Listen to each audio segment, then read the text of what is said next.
She stepped off that stagecoach expecting a monster, a man hardened by grief who'd bought himself a servant through the mail.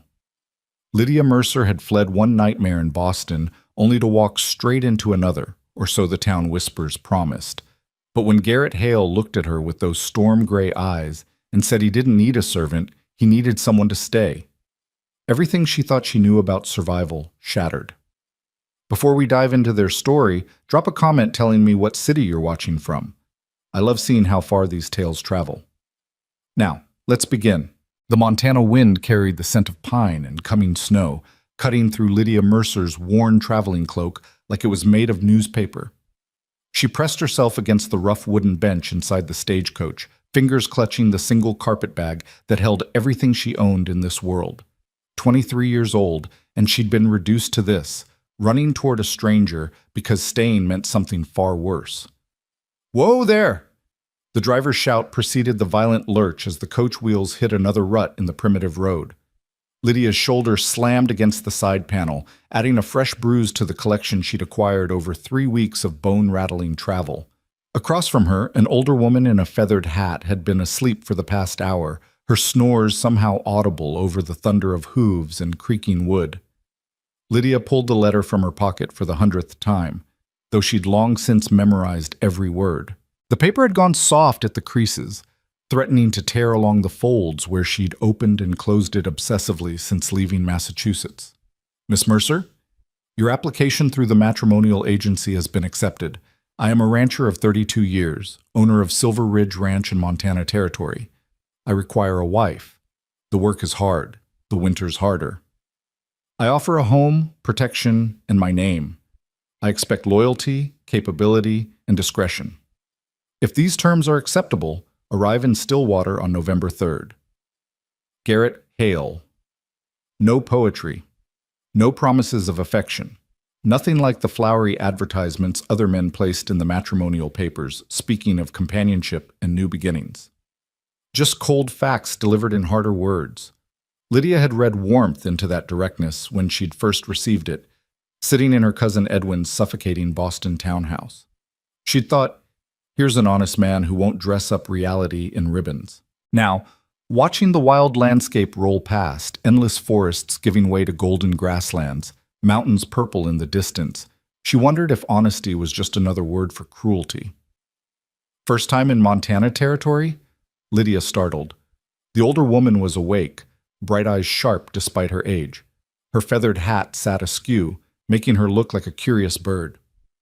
"Yes, ma'am." Lydia's voice came out smaller than she intended. "Come for a man, I'd wager. Mail order?" The woman's tone held no judgment, just matter-of-fact curiosity. "Don't look so shocked, dear. Half the women west of the Mississippi got here the same way. I'm Mrs. Calloway. My husband brought me out here 30 years ago. I was 19 and terrified." She leaned forward conspiratorially. "Who's the lucky fellow?"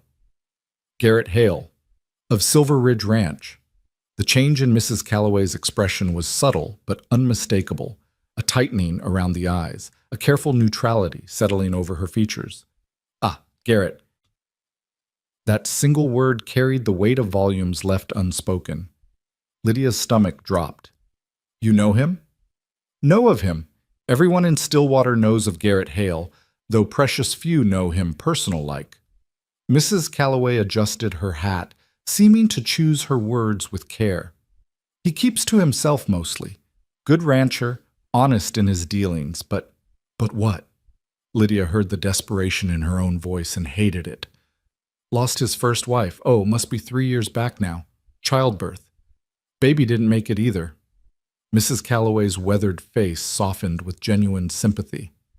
"Changed him, they say. Used to be more sociable, but after, well, he rebuilt that ranch practically with his bare hands, works from dawn till dark, barely comes to town except for supplies, keeps a housekeeper who comes in twice a week, but otherwise lives out there alone." The stagecoach hit another rut, but Lydia barely noticed. Her mind was racing, recalculating. A widower seeking a replacement for his dead wife, a man hardened by loss, isolated by grief. What would he expect from her? What would he demand? "Don't look so pale, child." Mrs. Calloway reached across and patted Lydia's knee. I'm not saying he's cruel. Never heard tell of him raising his hand to anyone, just closed off, distant. You'll have security, at least. That ranch is one of the finest in the territory. Security. The word rang hollow in Lydia's ears. She thought she had security in Boston, too, living with her widowed Aunt Margaret after her parents died of influenza. Then Aunt Margaret passed last spring, and the house went to Edwin. Cousin Edwin, with his soft hands and softer voice, who'd cornered her in the library one evening and made it clear exactly what her continued residence would cost. She'd fled the next morning with the coins from Aunt Margaret's sewing box and the pearl earrings that had been her mother's, selling the earrings for train fare and little else. The matrimonial agency in New York had seemed like Providence, a way west, a way out, a way to anything but Edwin's sweating palms and entitled expectations. "Whatever you're running from," Mrs. Calloway said quietly, her eyes too knowing, "probably can't follow you out here.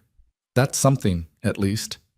Lydia managed a nod, not trusting her voice. Through the window she could see buildings now, rough-hewn structures lining a wide dirt street. Stillwater, Montana territory. The end of the line. The beginning of everything else.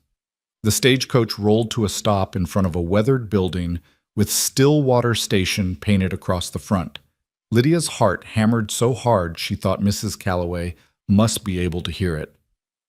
The driver appeared at the door, offering his hand. "Welcome to Stillwater, miss. Watch your step now."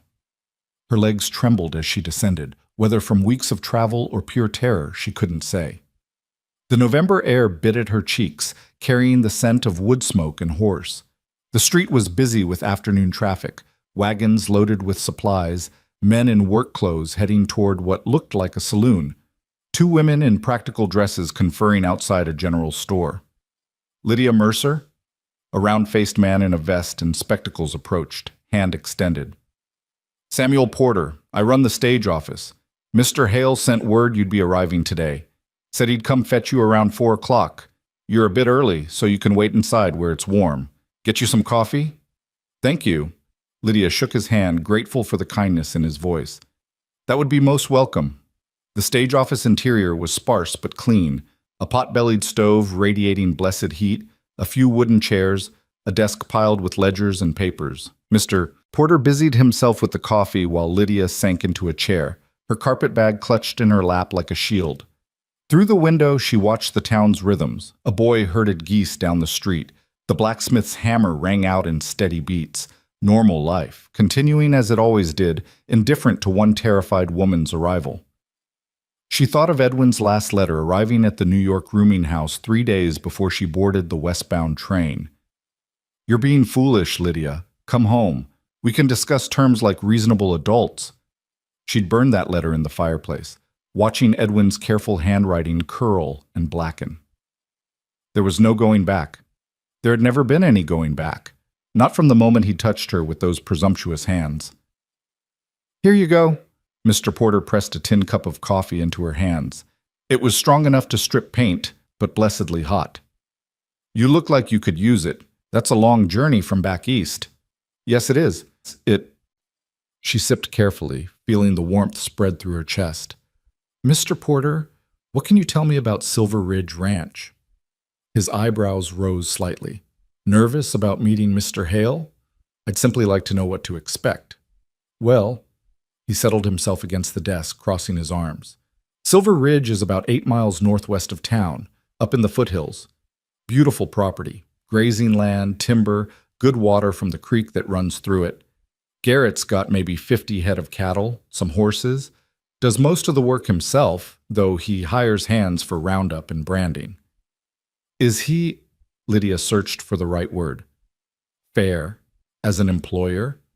"Absolutely. Pays on time, treats his workers square. Doesn't tolerate drinking on the job or laziness, but he works harder than any man he employs, so nobody grumbles much."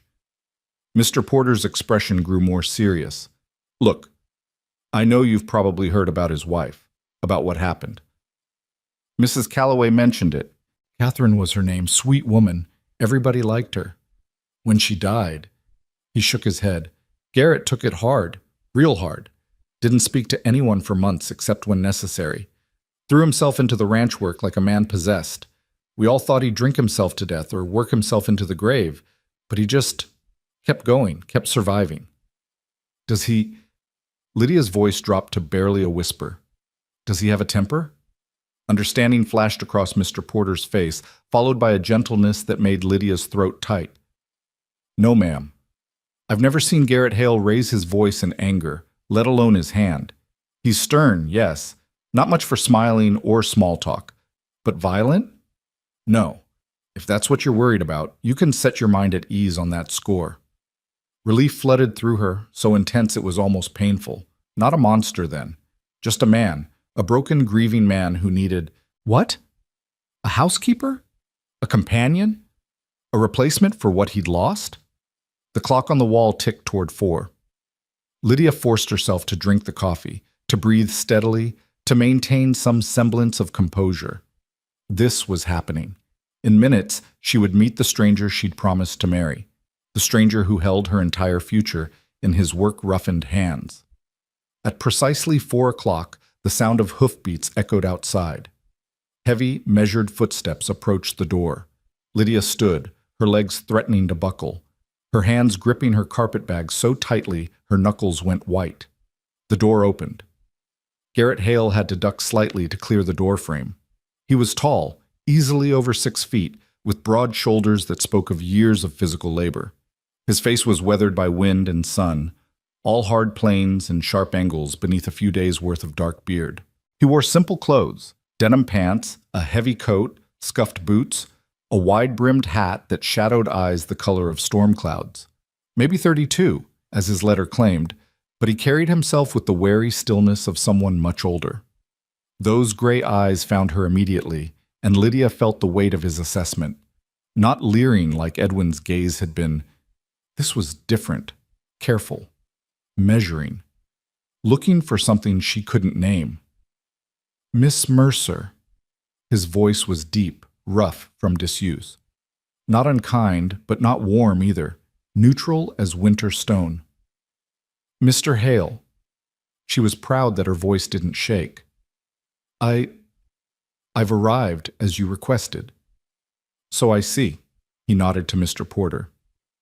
Sam, appreciate you looking after her. Of course, Garrett. Her trunk's already loaded on your wagon outside. For a long moment, Garrett simply stood there, looking at her. Lydia fought the urge to fidget, to explain herself, to fill the silence with nervous chatter. His face gave away nothing. No pleasure, no disappointment, no reaction at all. Just that steady, unreadable gaze.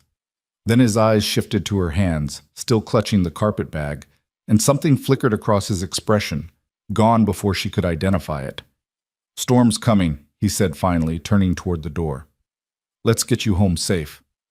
Home. The word should have been comforting, but it hung in the air between them, strange and hollow. Lydia glanced at Mr. Porter, who gave her an encouraging nod. No choice now, but forward. Outside, a sturdy wagon waited, pulled by 2 dappled horses. Her trunk, small, battered, embarrassingly shabby, sat in the back. Garrett moved to the passenger side and extended his hand to help her up.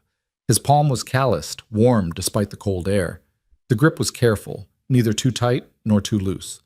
The touch of a man accustomed to handling delicate things, newborn foals perhaps, or fence wire that might snap under too much pressure. He released her the instant she was settled on the bench seat, then walked around to climb up beside her. The streets of Stillwater fell away behind them as they headed northwest. True to his word, dark clouds were gathering on the horizon, pregnant with snow. The temperature was dropping by the minute. They rode in silence. Garrett's attention stayed fixed on the road, his profile carved from granite. Lydia studied him from the corner of her eye, trying to reconcile this silent, closed-off stranger with the future she'd committed herself to. He didn't look cruel, didn't look kind either, just absent somehow. Present in body, but with his thoughts far away. You had a good journey? The question seemed to cost him effort, as if small talk was a language he'd forgotten. Long, Lydia said carefully, but uneventful, which I suppose is the best one can hope for. First time west? Yes. Another silence. The wagon wheels creaked. One of the horses snorted. Lydia's hands twisted in her lap. It's different out here, Garrett said eventually. Harder than back east, Winters especially. You sure about this? Was he giving her an out? Testing her resolve? Lydia straightened her spine. I didn't come all this way to turn back at the first hardship, Mr. Hale. Something that might have been approval ghosted across his features. Garrett? Call me Garrett. We're to be married, after all. Lydia, then. She dared a glance at his face. When did you want to have the ceremony? Figured end of the week. Give you time to settle in, make sure you still want to go through with it. Reverend Morrison can do it Saturday if that suits. If she still wanted to go through with it, as if she had alternatives, as if she could waltz back to Boston and politely decline Edwin's attentions. But Garrett didn't know that, couldn't know the desperation that had driven her here. Better to keep it that way. Saturday would be fine, she said. The landscape opened up before them, rolling grassland dotted with stands of pine, mountains rising in the distance like sleeping giants. It was beautiful in a wild, untamed way that made Boston's manicured gardens seem suffocating in retrospect. Space, room to breathe, horizon that stretched forever. There, Garrett pointed ahead. Silver Ridge. The ranch buildings came into view as they crested a rise.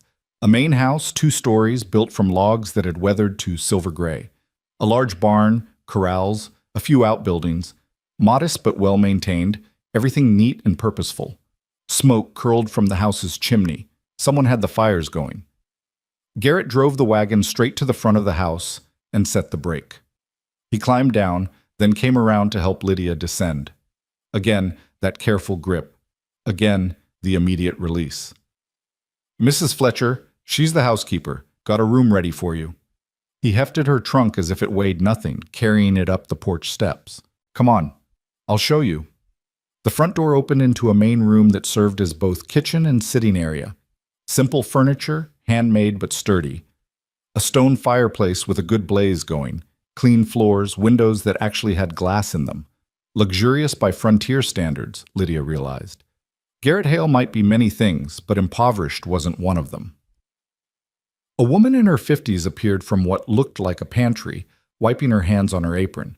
She had kind eyes and graying hair pulled back in a practical bun. You must be Miss Mercer. I'm Dorothy Fletcher. Welcome to Silver Ridge. Her warmth was such a contrast to Garrett's reserve that Lydia nearly wept with relief. I've got stew on for supper and fresh bread. You must be frozen through from that ride. Come warm yourself by the fire. Thank you, Mrs. Fletcher. That's very kind. Your room's upstairs. Garrett was already heading toward the staircase, her trunk still in his arms. Second door on the right. Lydia followed him up the narrow stairs. The second floor had 4 doors, all closed except the one Garrett was entering. She stepped into a modest bedroom with a real bed, not a cot, a proper bed with a quilt, a dresser, a small table with a basin and pitcher, and a window overlooking the front of the property. Garrett set the trunk down gently. He stopped himself. Started again. This is your room. You've got privacy. A bolt on the door. Use it if you want. I'm across the hall.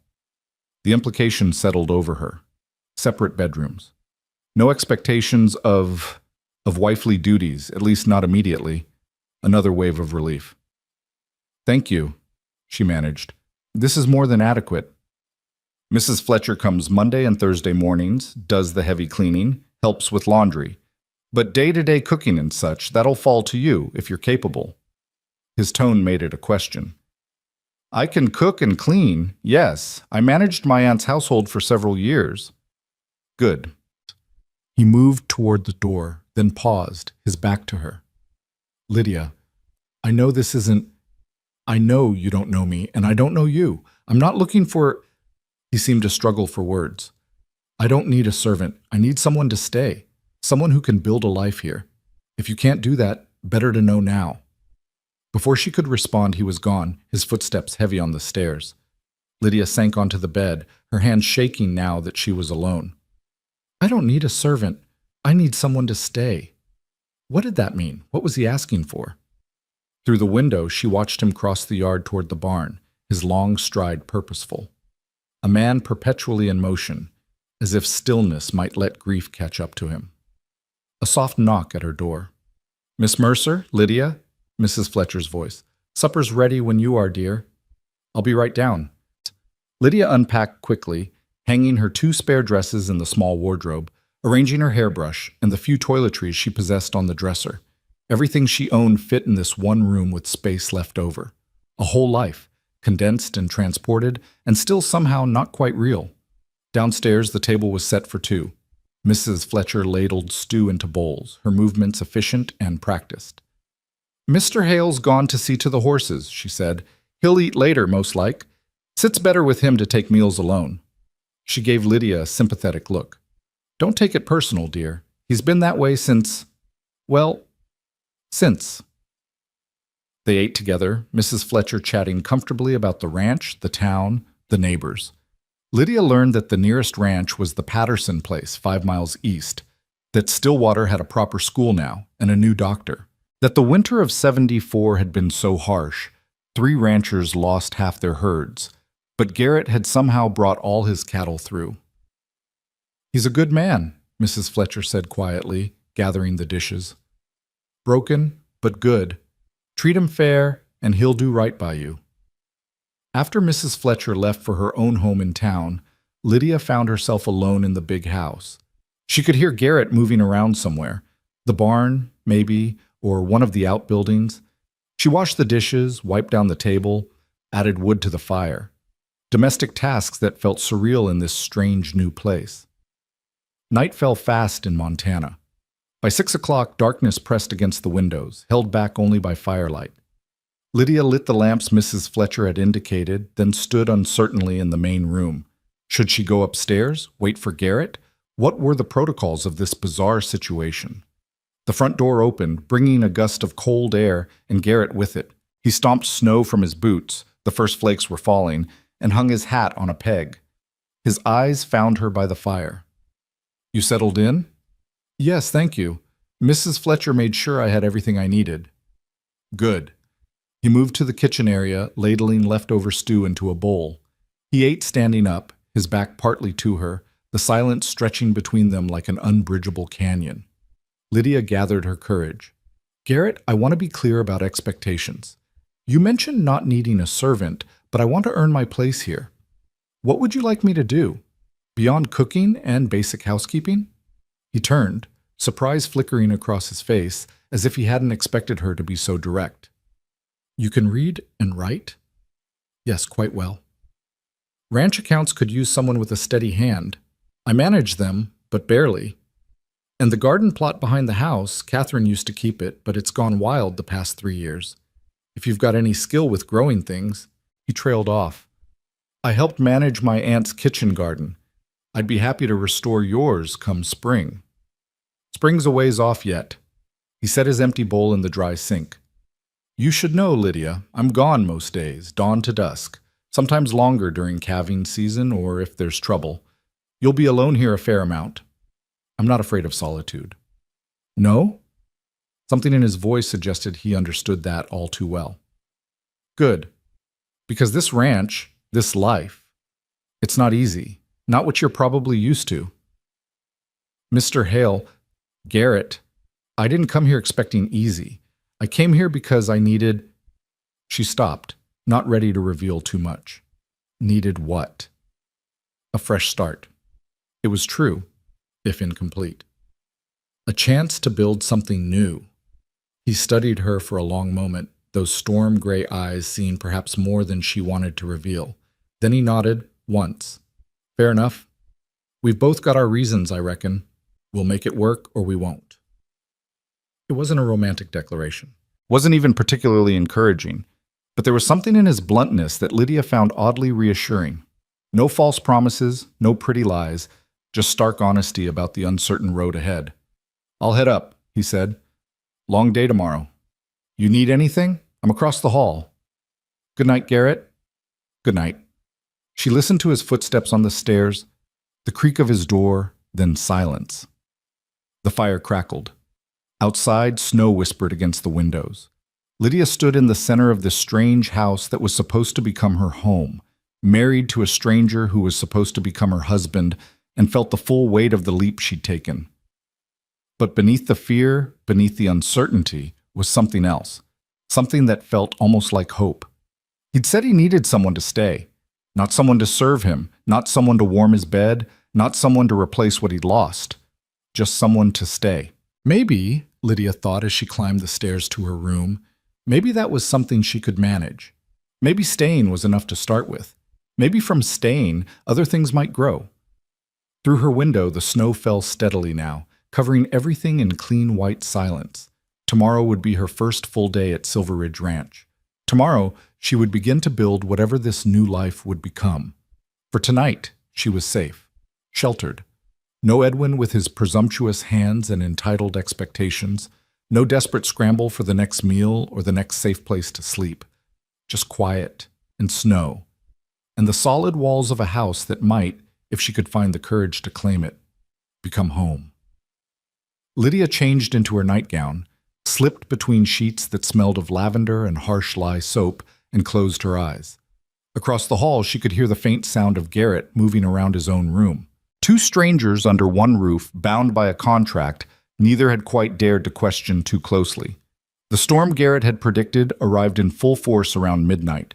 Wind howled around the eaves, driving snow against the windows in icy waves. Lydia lay awake, listening to the house creak and settle, listening to the unfamiliar symphony of her new life. And somewhere in the darkness, she heard Garrett's door open and his footsteps on the stairs, heading down to check the fires, to make sure the house stayed warm through the night, making sure she stayed safe. I need someone to stay. Lydia pulled the quilt closer, and for the first time in weeks, felt something almost like peace. Morning arrived with pale sunlight cutting through the snow clouds, illuminating a world transformed. Lydia woke to the sound of someone moving around downstairs, methodical, purposeful sounds of a fire being stoked, water being poured. She dressed quickly in the cold room, her breath misting in the air, and descended to find Garrett already gone and coffee sitting warm on the stove. A note lay on the table in rough, practical handwriting. Gone to check the herd back by noon. Help yourself to whatever you need. Lydia poured coffee and stood at the window, watching the sun climb over mountains she couldn't have named. 8 inches of fresh snow blanketed everything, softening the hard edges of fence posts and outbuildings. Beautiful and merciless all at once. This land that would be hers if she could prove herself worthy of it. She spent the morning exploring the house with the careful attention of someone taking inventory of a new battlefield. The main floor held the kitchen and sitting area she'd seen last night, plus a small office tucked behind the stairs, Garrett's domain clearly, with ledgers stacked on a battered desk and maps tacked to the walls. She didn't linger there, sensing it was private territory. Upstairs, besides her room and Garrett's, were 2 other doors. One opened to a simple washroom with a copper tub. Luxury indeed for a ranch house. The other door was closed, and when Lydia tried the handle, she found it locked. She was back in the kitchen, elbow deep in bread dough she'd mixed from supplies in the well-stocked pantry, when Garrett returned. He stamped snow from his boots on the porch, then entered bringing cold air and the scent of pine with him. "Smells good." He hung his coat, eyeing the bread rising on the counter. "You didn't have to go to trouble." "It's no trouble. I need to earn my keep." Lydia wiped flour from her hands. "How are the cattle?" "Cold but alive. Lost a fence post in the north pasture. Wind took it down. I'll need to fix it before the next storm." He poured himself coffee, leaning against the counter with the wary posture of a man unused to sharing his space. "You sleep all right?" "Well enough, thank you. The bed is very comfortable." "Good." He drank his coffee in silence, watching her work the dough. The silence stretched, but it felt different from last night, less hostile, more uncertain, 2 people learning the shape of each other's presence. "Garrett," Lydia said carefully, "there's a locked room upstairs. I wasn't prying, but I noticed it while I was—" "The nursery." His voice went flat. "It stays locked." The finality in his tone killed any follow-up questions. Lydia nodded, returning her attention to the bread. So that was where he kept his grief, sealed behind a locked door like something that might escape if given the chance. "Mrs. Fletcher mentioned you managed the ranch accounts," she said, changing subjects. "If you'd like, I could look at them. My aunt was quite particular about bookkeeping, and she trained me well." Garrett's expression shifted. Surprise, maybe, or suspicion. "You know figures?" "I do. I managed her household budget for 5 years, kept all the records for her charitable donations, reconciled the banking statements. Lydia met his eyes steadily. I'm not just a pair of hands for cooking and cleaning, Garrett. I have skills that might actually be useful to you. Something flickered across his face. Interest, perhaps, or reassessment. The ledgers are in the office. They're a mess, I'll warn you. Numbers aren't my strength. Show me. He led her to the small office, pulling out a stack of ledgers that did indeed appear chaotic. Entries in different hands, some in pencil, some in ink, dates out of order, calculations squeezed into margins. Lydia flipped through the most recent one, wincing at the disorganization. I buy cattle in spring, sell in fall, Garrett explained, sounding almost embarrassed. Pay the hands weekly during busy season, monthly otherwise. Got expenses for feed, equipment, repairs. Income from the sales minus what the bank takes for the loan. It all works out somehow, but damned if I can ever make the numbers sit pretty on the page. You have a loan on the ranch? Northern Ridge, bought that parcel 3 years ago, right before he stopped. Borrowed from Rocky Mountain Bank to finance it. Bernard Clay holds the note. I've been paying it down steady, but it'll be another 2 years before it's clear. Lydia made a mental note of the name. May I try to organize these? I could create a proper accounting system, make it easier to track everything. If you think you can make sense of it, be my guest. He sounded doubtful, but not dismissive. Just don't spend all your time on it. There's plenty other work needs doing. I can manage both. She ran her fingers over the ledger pages, already seeing how she might reorganize them. Garrett, I want to be clear about something. I know this arrangement isn't conventional, but I intend to be a partner here, not a burden. Whatever needs doing, I can learn. He studied her for a long moment, those storm-gray eyes searching her face. You're not what I expected. What did you expect? Someone quieter, more timid. The letter you sent to the agency, it was... He trailed off. Desperate? Lydia supplied, her chin lifting. It was. I won't lie about that. But desperation doesn't mean incompetence. No, he agreed slowly. I suppose it doesn't? He moved toward the door, then paused. Lydia, about Saturday. The wedding. If you're having second thoughts, I'm not. You should be. His voice carried an edge of something dark. You don't know me. Don't know what you're getting into. This ranch, it's isolated, hard, and I'm not easy to live with. Haven't been, not since Catherine. There it was, his dead wife's name, spoken aloud for the first time. Lydia saw the way he braced himself after saying it, as if the word itself had weight enough to crush him. I'm not Catherine, Lydia said quietly. I'm not trying to be her, and I'm not asking you to forget her. I'm just asking for a chance to build something new here, whatever that looks like. Garrett's jaw worked like he was chewing on words he couldn't quite spit out. Finally, he just nodded. Saturday, then. I'll ride into town Friday, arrange things with Reverend Morrison. After he left, Lydia sat at the desk surrounded by chaotic ledgers and felt the weight of what she'd committed to settling over her shoulders. A broken man. An isolated ranch. A ghost she could never replace nor compete with. What had she been thinking? But then she remembered Edwin's hands on her waist, his breath on her neck, the trapped feeling of that Boston townhouse closing in around her. No, this was better. This was a choice she'd made, not a cage she'd been born into. She pulled the top ledger toward her and began to work. The days developed a rhythm. Garrett rose before dawn and disappeared into ranch work until dusk or later. Lydia kept the house, cooked meals that Garrett ate quickly and often alone, and spent hours organizing the catastrophic bookkeeping system. She discovered he was better off financially than his modest lifestyle suggested. The ranch turned a profit, the debt was manageable, and he had savings tucked away. He just had no idea how to track any of it properly. Mrs. Fletcher arrived Monday morning like a warm wind, full of chatter and questions masked as casual conversation. How was Lydia settling in? Was Mr. Hale treating her well? Had she seen the lovely chest of drawers in the spare room that Catherine had refinished herself? She was gifted with her hands, Mrs. Fletcher said, running a cloth over the kitchen table. Could make anything beautiful. The garden she kept out back, you should have seen it in summer. Roses, vegetables, herbs, all growing together like a painting. Broke my heart when it all went to seed. Lydia filed that information away. Tuesday afternoon, between bread making and ledger work, she bundled up and waded through the snow to the garden plot behind the house.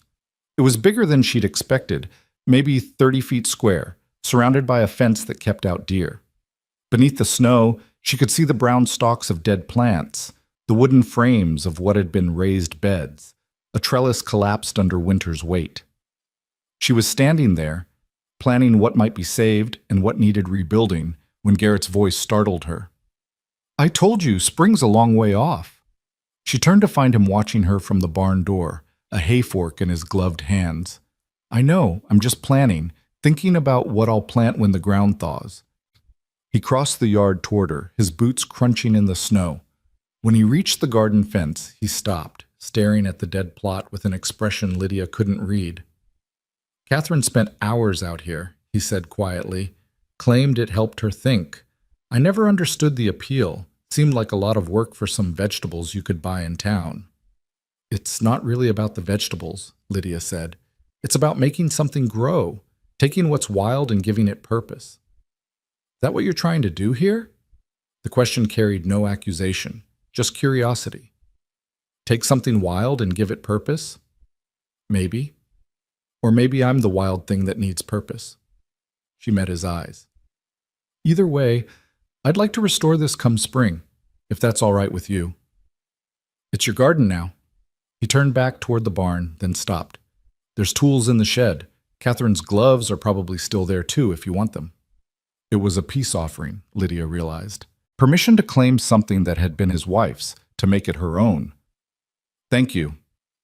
That evening, for the first time, Garrett sat at the table while she cooked dinner instead of disappearing until the meal was ready. He didn't talk much, just nursed a cup of coffee and watched her move around the kitchen with that careful attention she was learning was his way of getting to know things. "You're a good cook," he said when they were eating. "Better than Mrs. Fletcher, though don't tell her I said so." "Your secret's safe," Lydia allowed herself a small smile. "My aunt believed a woman should be able to feed herself and others properly. She made sure I learned." "Tell me about her, your aunt." It was the first personal question he'd asked. Lydia set down her fork, considering how much to reveal. "She was my mother's sister, took me in when my parents died of influenza. I was 16. She was stern but fair, taught me everything I know about running a household. She died last spring." "And then?" Garrett's eyes were too knowing. "What happened after she died?" "The house went to her son, my cousin." Lydia kept her voice neutral. "Living arrangements became untenable." "He mistreat you?" The directness of the question caught her off guard. She could lie, deflect, but something in Garrett's expression, a hardness around the mouth, a tension in his shoulders, told her he'd see through it. "He had expectations I wasn't willing to meet." Garrett's knuckles went white around his fork. "Did he hurt you?" "He tried. I left before he could do more than—" She touched her wrist unconsciously, remembering Edwin's grip. "I left. That's what matters." For a long moment, Garrett said nothing. When he spoke again, his voice was rough with barely controlled anger. "You're safe here, Lydia. I want you to know that. Whatever else I am, whatever else this is, you're safe under this roof. Any man lays a hand on you, he'll answer to me." The fierce protectiveness in his words made something crack open in Lydia's chest. "Thank you. Don't thank me for basic decency." He stood, carrying his plate to the dry sink. "It's what any man should do." But Edwin hadn't. Edwin had felt entitled to her, had seen her dependency as permission. The contrast made her throat tight. Friday arrived wrapped in gray skies and the promise of more snow. True to his word, Garrett saddled up mid-morning to ride into Stillwater and make arrangements with the Reverend. Lydia watched him go from the kitchen window, her stomach a knot of nerves. Tomorrow. Tomorrow she would marry this stranger and bind her life to his legally, permanently. She spent the day in a flurry of activity, baking, cleaning, organizing her few possessions. She had nothing appropriate for a wedding, just the two plain dresses she'd brought with her. She chose the better of the two, a dark blue wool that brought out her eyes, and spent the evening mending a small tear in the sleeve and pressing it as smooth as the sad iron would allow. Mrs. Fletcher arrived that evening, surprising Lydia by appearing at the door with a cloth-wrapped bundle. "Heard from Sam Porter that tomorrow's the day," she said, bustling inside. "Thought you might need something special." Inside the bundle was a beautiful lace collar, delicate as snowflakes. "Mrs. Fletcher, I can't—" "You can and you will. It was my daughter's, but she's got no use for it where she is now." Mrs. Fletcher's eyes were bright with unshed tears. "She died 3 years back, same winter Catherine did. Consumption. I'd be honored if you wore it tomorrow." Lydia held the collar carefully, feeling the weight of shared grief, shared survival. "It's beautiful. Thank you. You're good for him, you know." Mrs. Fletcher patted her hand. "I see it already. He's talking more, eating better. There's a light coming back that's been gone a long while. Don't give up on him, dear. He's worth the patience." After Mrs. Fletcher left, Lydia sat by the fire with the lace collar in her lap, watching shadows dance on the walls. Tomorrow she would become Lydia Hale. Tomorrow she would promise to love and honor a man she barely knew. Tomorrow everything would change again. Garrett returned after dark, stomping snow from his boots. "It's set. Morrison will do it at 2 o'clock. Just us and a couple witnesses. Figured you'd want it simple." "Simple is fine." Lydia's hands twisted in her apron. "Garrett, I want you to know I'll be a good wife. Maybe not in all the ways you might want. But I'll be loyal and honest, and I'll work hard for this ranch. For us." He crossed the room until he stood in front of her, close enough that she could see the flecks of darker gray in his eyes. "I'm not asking for more than you can give, Lydia. Whatever this is between us, we'll figure it out as we go. No expectations beyond what we've already agreed to." "What have we agreed to?" "Partnership. Someone to stay." He lifted his hand like he might touch her face, then let it fall. "That's enough to start with." That night, Lydia lay awake listening to the house settle, listening to Garrett move around in his room across the hall. Tomorrow would mark the end of one life and the beginning of another. No going back to Boston, to Edwin, to everything she'd known. Only forward, into this strange new world with this strange, damaged man who'd offered her shelter when she had nowhere else to go. She must have slept eventually because she woke to sunlight and the smell of coffee. Her wedding day. Lydia rose and dressed carefully, pinning the lace collar to her blue dress, arranging her hair as neatly as her shaking hands would allow. When she looked in the small mirror, a stranger stared back, pale, serious, terrified. Downstairs, Garrett was already dressed in what must be his Sunday clothes. Clean denim pants, a pressed shirt, a vest she hadn't seen before. He'd shaved, revealing the strong line of his jaw, and his hair was combed back though it fought the order. He looked almost handsome when he wasn't scowling. "You look nice," he said gruffly. "So do you." The ride to Stillwater passed in tense silence. The day was cold but clear, sunlight glittering off yesterday's snow. Other wagons appeared on the road as they neared town. Saturday brought folks in for supplies and socializing. Lydia saw curious stares, whispered conversations behind gloved hands. The mail-order bride and the widower. What a story they must make. The church was a simple wooden structure with a crooked steeple. Reverend Morrison met them at the door, a kindly man with white hair and laugh lines around his eyes. Mr. Porter was there to serve as witness, along with a woman Lydia didn't recognize who introduced herself as the Reverend's wife. "Shall we begin?" Reverend Morrison gestured them to stand before the plain wooden altar.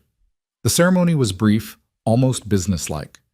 The familiar words, love, honor, cherish, until death, felt surreal spoken in this frontier church, binding her to this near stranger. When Morrison asked if anyone objected, Lydia half expected someone to stand up, to point out the absurdity of this arrangement. But no one did. The Reverend prompted Garrett for his vows. "I do." His voice was steady, his eyes on hers. Then it was Lydia's turn. 2 words that would change everything. "I do. By the power vested in me by Montana Territory, I now pronounce you husband and wife. Garrett, you may kiss your bride." Garrett hesitated, clearly not having considered this moment. Lydia saw the uncertainty in his eyes, the question. She gave a tiny nod. He leaned in and pressed his lips to hers. Brief, chaste, but warm. When he pulled back, something in his expression had shifted. Softer, maybe. Or just more present. Congratulations, Mr. and Mrs. Hale, Reverend Morrison beamed. May God bless your union. They signed the register, Lydia's hand shaking so badly her signature looked like a child's scrawl, and accepted congratulations from the small gathering. Mrs. Morrison hugged her, pressing a small Bible into her hands. Mr. Porter pumped Garrett's hand enthusiastically, and then they were walking back out into the cold afternoon, married now, bound by law and church. Should we stay for supper in town? Garrett asked as they climbed into the wagon. Celebrate properly? I'd rather go home, Lydia said, then caught herself. If that's all right? Yeah. He picked up the reins. Home sounds good. The ride back felt different. Maybe it was the gold band now circling Lydia's finger, simple, unadorned, but real. Maybe it was the way Garrett sat beside her, not quite touching, but not pulling away either. Whatever it was, the air between them felt charged with possibility.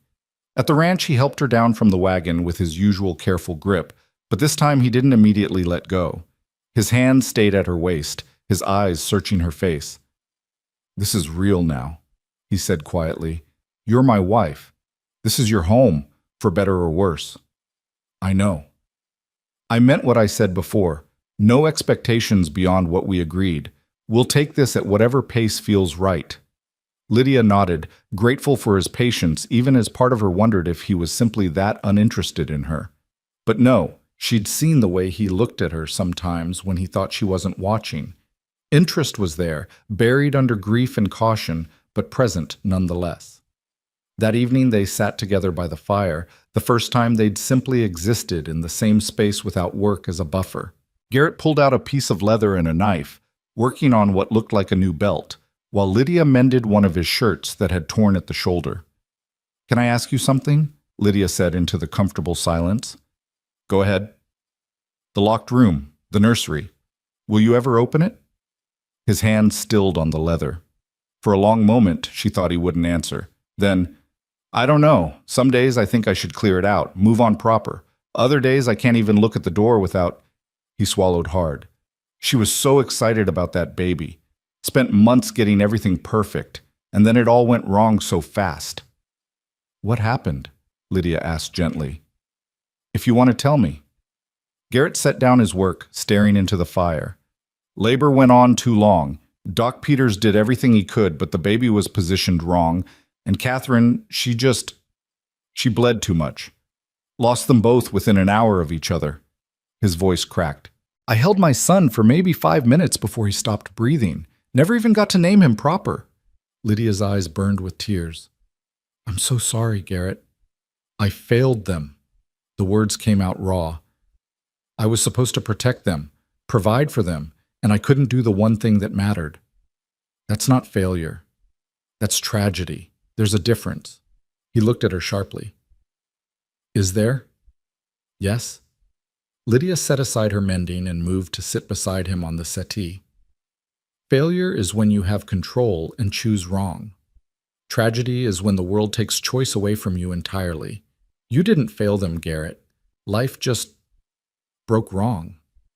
His shoulders shook once, violently, and then he was crying, harsh, gasping sobs that sounded torn from somewhere deep and damaged. Lydia did the only thing she could think of. She put her arms around him and held on.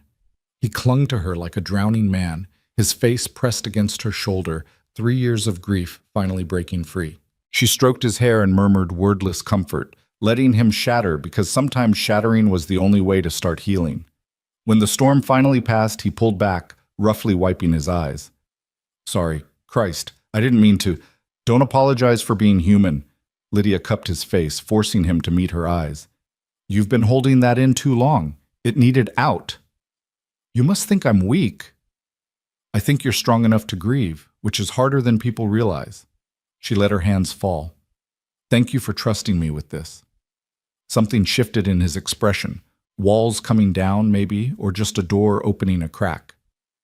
You're not what I expected, he said again, but this time it sounded like praise. Neither are you. They sat there as the fire burned low, not quite touching, but not separate either. When Garrett finally stood to bank the coals for the night, he paused beside her chair. Lydia, I know we said separate rooms, but if you ever wanted, If you ever felt ready for something more, you just have to say, I won't push, but I won't pretend I don't want. He stopped, seeming to struggle with the words. I'm attracted to you, just want you to know that. But there's no rush, we've got time. Heat flooded Lydia's cheeks. Thank you for being honest. I'll keep that in mind. That night, lying in her own bed with her wedding band glinting in the moonlight, Lydia thought about the broken man across the hall who'd offered her respect when she'd expected demands, who'd given her space when he could have claimed rights, who'd shown her his deepest wounds and trusted her not to twist the knife. She'd come here expecting a cold arrangement. What she was finding felt dangerously close to something real. Sunday dawned bright and bitterly cold. After breakfast, Garrett surprised her by suggesting they walk the property line together. Want to show you the full extent of what's yours now, he said. Plus, you should know the land in case you ever need to find your way.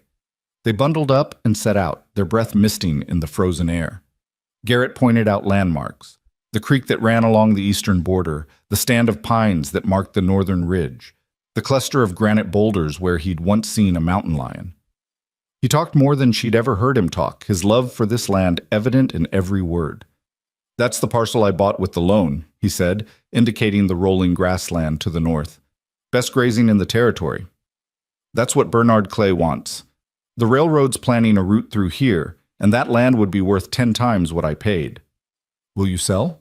Not a chance. This ranch is my son's legacy. Even if he never got to see it, I'll die before I let Clay or anyone else take it from me. The fierce determination in his voice made Lydia's chest tight.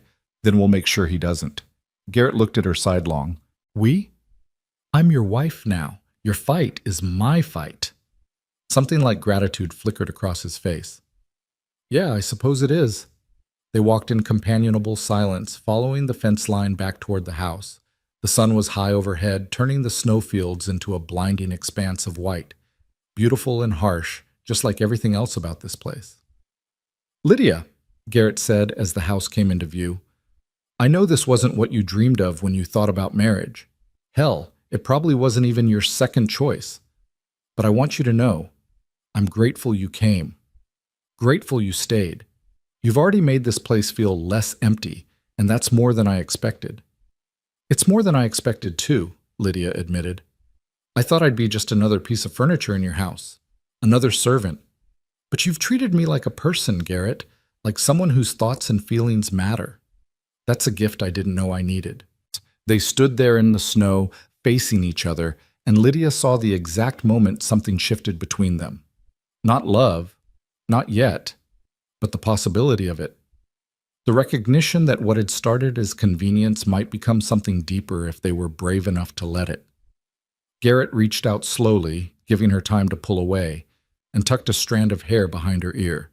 His fingers were cold but gentle, and when he smiled, actually smiled, showing the lines at the corners of his eyes, Lydia felt her heart stutter. Come on, he said. Let's get inside before we freeze solid. That evening, as Lydia worked on the ranch accounts and Garrett sat nearby repairing a bridle, a comfortable domesticity settled over them. This was what marriage could be, she realized. Not grand passion or fairy tale romance, but quiet partnership, shared space and shared purpose. The slow building of trust that might, given time, transform into something more. When she finally climbed the stairs to bed, Lydia paused at her door and looked back. Garrett was watching her from the bottom of the stairs, his expression unreadable in the lamplight. Good night, husband, she said softly. Good night, wife. The words felt less strange than they should have. Almost natural. Almost right. Lydia slipped into her room and closed the door, leaning against it with her eyes closed. 1 week. She'd been at Silver Ridge Ranch for 1 week, been married for 1 day, and already her old life felt like something that had happened to someone else. Tomorrow she would start properly organizing the accounts. She would plan the spring garden. She would continue learning the rhythms of ranch life and the contours of her husband's grief. She would build something here, piece by careful piece. Through the wall, she could hear Garrett moving around his room, settling in for the night. And for the first time since leaving Boston, Lydia felt something that might, with careful nurturing, grow into happiness. The fragile piece they'd built shattered on a Tuesday morning in early December when Bernard Clay arrived at Silver Ridge Ranch. Lydia was in the kitchen, up to her elbows in bread dough, when she heard the approaching horses.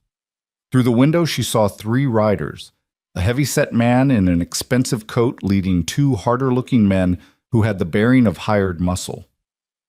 Garrett was in the barn, and she watched him emerge at the sound of hoofbeats, his posture going rigid when he recognized the visitors.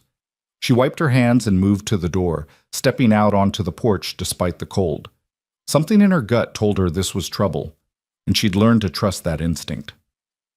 "Hale?" The heavy-set man dismounted with the careful movements of someone unused to physical exertion.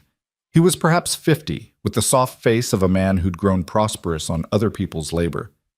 "Didn't expect to find you home mid-morning. Thought you'd be out playing cowboy with your cattle." "Clay." Garrett's voice was flat, dangerous. "What do you want?" "Now, is that any way to greet your banker?" Bernard Clay's smile didn't reach his eyes. "Especially when I've ridden all the way out here to discuss business with you. Our business is concluded on the 1st of every month when I make my payment, which I've never missed, in case you're keeping track." "Oh, I'm keeping track, Hale, very close track indeed." Clay's gaze shifted to Lydia, and something oily slid through his expression. "And who's this lovely creature? Don't tell me you finally found yourself a woman willing to endure this godforsaken isolation." Garrett moved slightly, positioning himself between Clay and the porch. "My wife, Mrs. Hale, and she's got work to do, so if you'll state your business—" "Your wife?" Clay's eyebrows rose in theatrical surprise.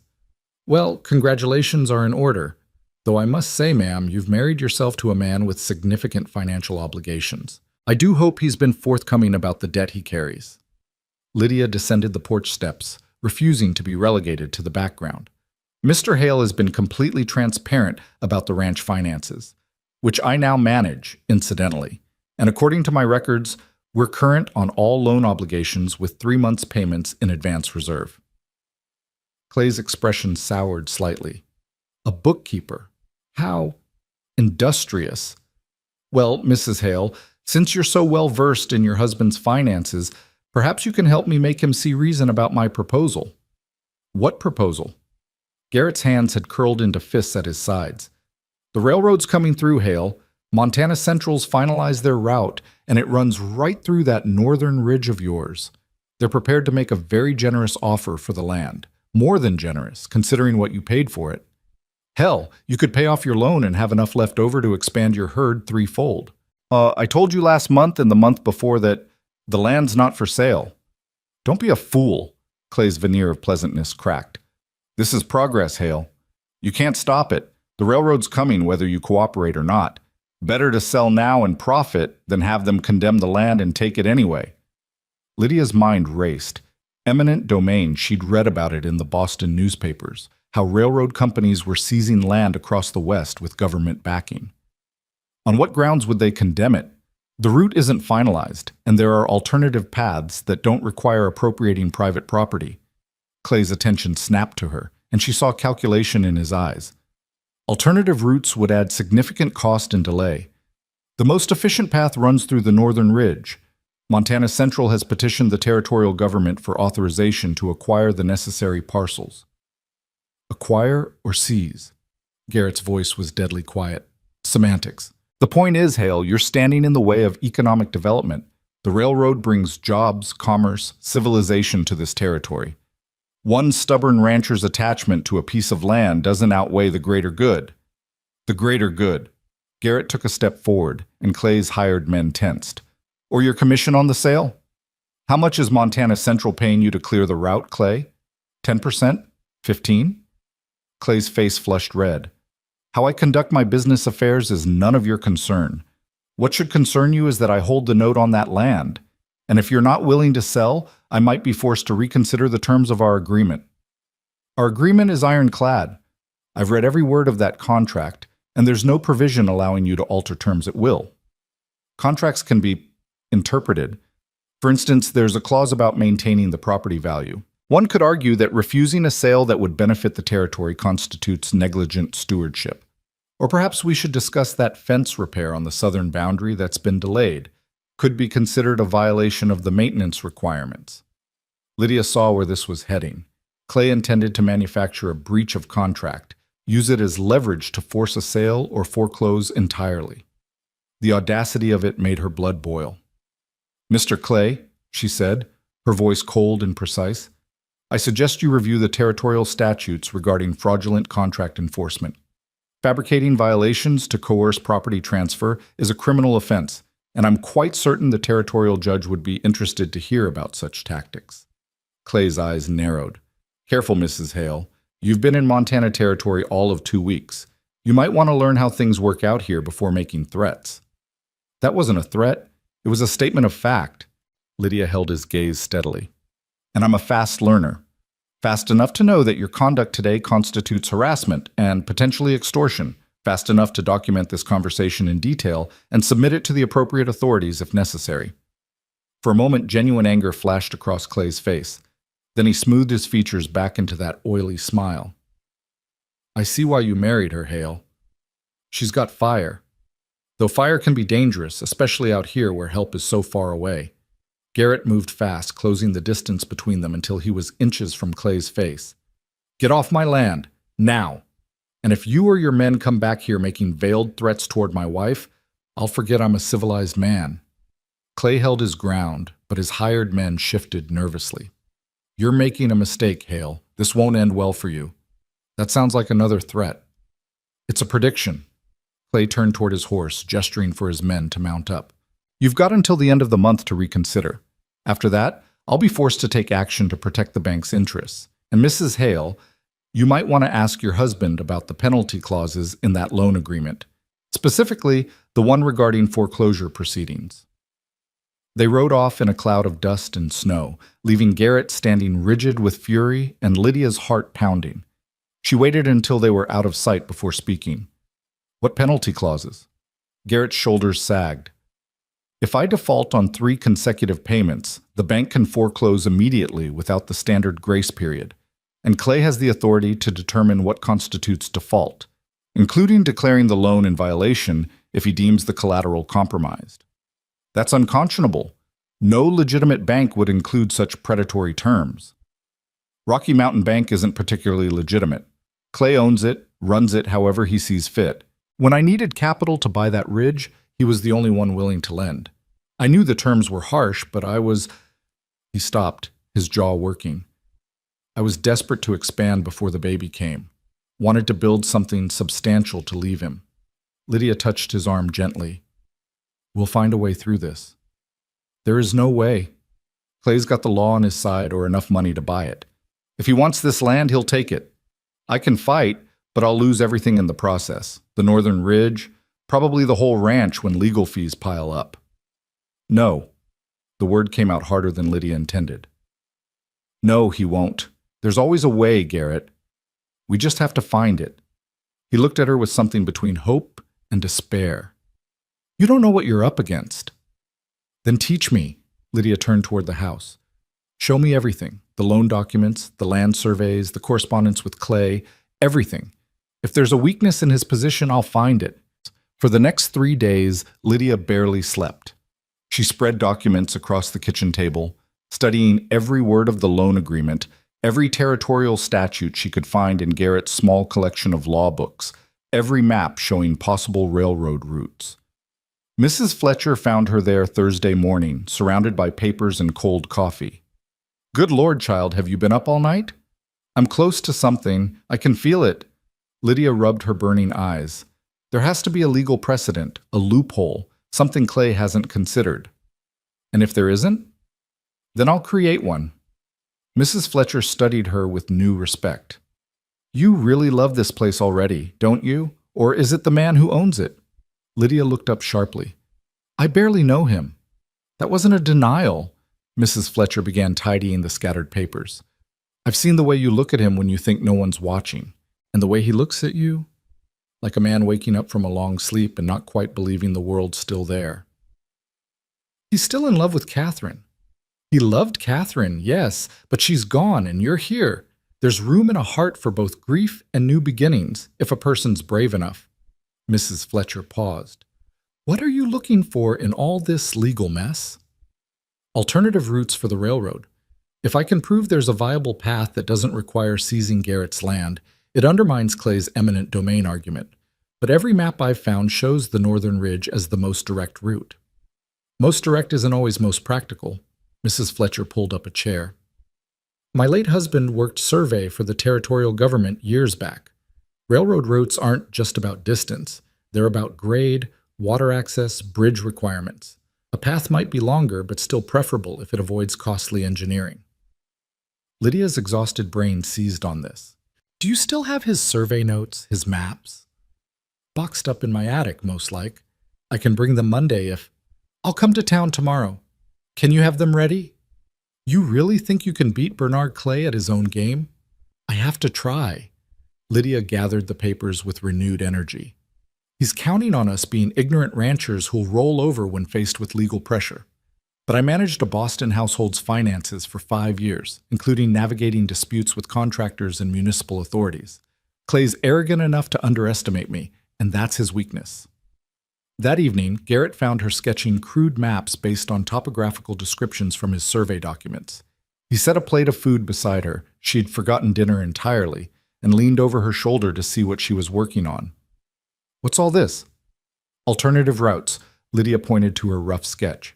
If the railroad went southeast from Stillwater instead of northwest, they'd avoid the ridge entirely.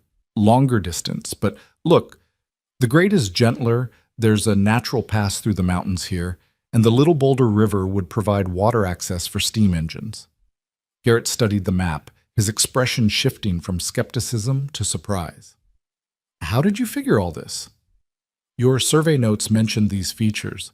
I just connected the pieces. She rubbed her temples.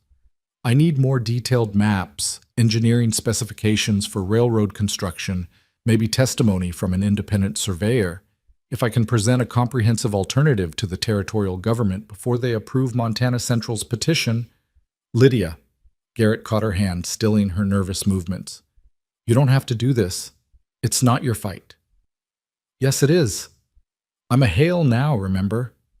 This ranch is my home, too. She met his eyes. Besides, I won't let that pompous bastard threaten us in our own yard and get away with it. A slow smile spread across Garrett's face, the first real smile she'd seen from him. You're something else, you know that? So I've been told. Lydia squeezed his hand, usually not as a compliment. It is from me. The moment stretched between them, charged with something neither quite dared to name. Then Garrett cleared his throat and stepped back. I'll take you to town tomorrow. Mrs. Fletcher's place. Then we'll visit the land office, see what maps they've got on file. And I know a surveyor over in Helena who owes me a favor, might be willing to review your route proposal. Thank you. Don't thank me. You're the one doing all the work. He paused at the doorway. Catherine never cared about the ranch business. Said it was man's work, not her concern. But you've taken to it like you were born to it. After he left, Lydia sat staring at the maps, his words echoing in her mind. She wasn't trying to be Catherine, wasn't trying to replace her. But maybe that was the point. Maybe what Garrett needed wasn't a replacement, but something entirely different. Someone who'd stand beside him and fight instead of staying safely in the domestic sphere. Friday brought them to Stillwater in the wagon, the December wind cutting like knives. Mrs. Fletcher had 3 boxes of her late husband's survey materials ready, and Lydia spent 2 hours in the woman's warm kitchen pouring through faded maps and technical notes while Garrett handled business at the general store. This is exactly what I needed. Lydia carefully refolded a topographical map showing elevation changes across the territory. Look, the southeastern route I sketched has a maximum grade of 3%, well within railroad specifications. Clay's route through the northern ridge would require blasting through solid granite here and building a trestle bridge across this ravine. The cost difference would be enormous. Can you prove all that to the territorial authorities? I can try. I'll need time to compile a formal report, documentation, maybe technical drawings. Lydia's mind raced. The petition hearing is scheduled for December 28th in Helena, according to the notice Garrett received. That gives us 3 weeks to build an airtight case. Mrs. Fletcher's expression was troubled. Bernard Clay won't take kindly to you interfering with his railroad deal. I don't much care what Bernard Clay takes kindly to. From there they went to the land office, a cramped building that smelled of old paper and tobacco. The clerk, a nervous young man named Timothy, seemed both surprised and flustered by Lydia's detailed questions about survey maps and territorial acquisition procedures. "I can show you the filed maps, Mrs. Haley, but I can't let you take them. Regulations." "Can I copy them?" "I suppose, if you've got paper and pencil." For the next hour, Lydia meticulously copied every relevant map section while Garrett watched with barely concealed amusement. Timothy hovered anxiously, clearly unused to women taking such interest in land affairs. "Your wife's quite dedicated," he said to Garrett in a low voice, as if Lydia couldn't hear. "She's formidable," Garrett agreed, and the pride in his voice made Lydia's chest warm.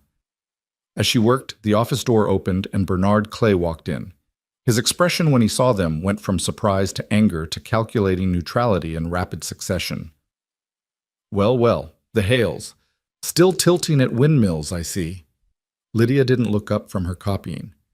"Just exercising our right to review public records, Mr. Clay. Surely you don't object to citizens being informed about matters that affect their property." "Inform yourselves all you want. Won't change the outcome." He moved to Timothy's desk. "I need the Montana Central Survey files. The complete set." Timothy scurried to comply while Clay leaned against the counter, watching Lydia work. "You know, Mrs. Hale, I've been asking around about you. Interesting story. Boston girl from a good family, runs west to marry a stranger. Makes a person wonder what you were running from." Garrett went very still beside her, and Lydia felt the temperature in the room drop 10 degrees. She set down her pencil carefully. "My past is none of your concern, Mr. Clay." "Maybe not, but it might be of interest to certain parties back east. Edwin Mercer, for instance. Your cousin's been making inquiries through business channels, trying to locate his missing relation. Quite worried about you, from what I hear." Ice flooded Lydia's veins. Edwin was looking for her. Of course he was. His pride wouldn't allow her to simply vanish without consequence. And Clay, that bastard, was threatening to expose her location. "That," Garrett said quietly, "sounds remarkably like blackmail." "Blackmail?" Clay's eyebrows rose in mock innocence. "I'm simply suggesting that Mrs. Hale might want to reconsider her opposition to progress. Be a shame if her cousin learned she was out here, especially given his concerns about her mental state and financial judgment." "My mental state is perfectly sound, and my financial judgment is better than yours if you think threatening me will work." Lydia stood, gathering her copied maps. "Tell Edwin Mercer whatever you like. I'm married now, legally beyond his reach or authority. And if you persist in this harassment, I'll file formal complaints with both the Territorial Marshal and the Banking Commission." "The Banking Commission?" Clay laughed. "Sweetheart, I have dinner with the Commission chairman monthly. Then I'll write to the federal authorities in Washington. Corruption in territorial banking systems is a matter of congressional oversight, particularly when it involves railroad development and public land." Lydia held his gaze steadily. "I may be new to Montana, Mr. Clay, but I'm not ignorant, and I don't scare easily." For a long moment, Clay simply stared at her. Then he turned to Timothy. "Those files, now." As he left with his documents, Garrett touched Lydia's elbow gently. "You all right?" "Fine." Her hands were shaking, but her voice stayed steady. "Let's get these maps home. I have work to do." The ride back to the ranch was tense. Garrett kept glancing at her, clearly wanting to ask about Edwin, but respecting her silence. Finally, as Silver Ridge came into view, Lydia spoke. "He tried to force himself on me. Edwin, after my aunt died and I had nowhere else to go, he said I owed him, for room and board, for family charity. Said no one else would want damaged goods like me." Her voice was flat, emotionless. "I left before he could make good on his threats. The matrimonial agency was my escape route." Garrett's knuckles went white on the reins. "If he comes here, he won't. Edwin's a coward who preys on the vulnerable. He'd never risk confronting an armed rancher on his own territory." Lydia looked at Garrett. "But Clay might try to use the threat as leverage. You need to know that before we go any further with this fight." "I don't give a damn about Clay's threats. You're my wife, under my protection. Let that bastard cousin or Clay himself try something. They'll learn real quick what Montana justice looks like." The fierce protectiveness in his voice made something crack open in Lydia's chest. For so long, she'd had to protect herself, fight her own battles, trust no one. The idea of someone standing beside her, defending her, felt almost foreign. "Thank you," she whispered. That night, Lydia worked late into the evening, organizing her research into a coherent argument. She was deep in calculations about bridge construction costs when she heard footsteps on the stairs. Garrett appeared in his nightshirt, hair tousled from attempted sleep. "You should rest. This'll all be here tomorrow." "I'm close. I can feel it." Lydia gestured to her notes. "Look, the southeastern route avoids 3 major engineering obstacles that Clay's route faces. The cost savings alone should make it attractive to Montana Central, even with the additional distance, if I can present this properly." "Lydia." Garrett crossed to the table, gently taking the pencil from her hand. "You're exhausted. You've been working 16-hour days all week. This fight's important, but not at the cost of your health." "I'm fine." "You're swaying in your chair." He pulled her to her feet. "Bed. Now. The maps will still be here in the morning." She was too tired to argue. As Garrett guided her toward the stairs, his hand warm and steady at her back, Lydia felt herself leaning into his solid presence. At her bedroom door, she paused. "Garrett, what Clay said about Edwin, does it change anything, knowing why I really came here? You think I care about your cousin's lies?" Garrett's hand came up to cup her face, his thumb brushing her cheekbone with heartbreaking gentleness. "You're brave and smart and stronger than anyone I've ever met. That's what matters, not whatever drove you west." Lydia couldn't help herself. She leaned up and kissed him. Not the chaste press of lips from their wedding, but something real and deep and full of all the feelings she'd been too afraid to acknowledge. Garrett made a surprise sound. Then his arms came around her, pulling her closer as he kissed her back with 3 years of loneliness and longing. When they finally broke apart, both breathing hard, Garrett rested his forehead against hers. "I'm falling for you," he said roughly. "Wasn't planning on it, tried to fight it, but there it is. You need to know that before this goes any further." "Good." Lydia's fingers tangled in his hair. "Because I'm falling too. Even knowing I'm still working through losing Catherine. Even knowing that.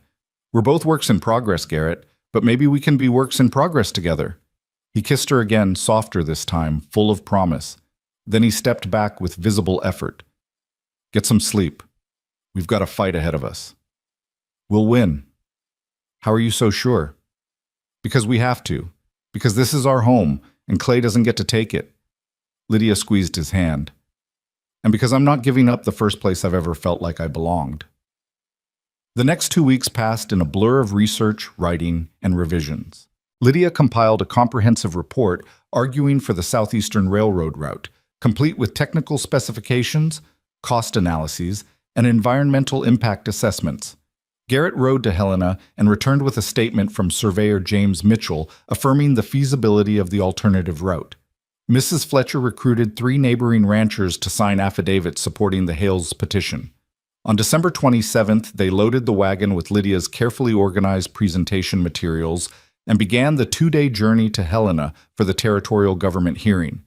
The trip was brutal, freezing temperatures, rough roads, one night spent in a questionable inn where the walls were so thin they could hear every conversation in the building.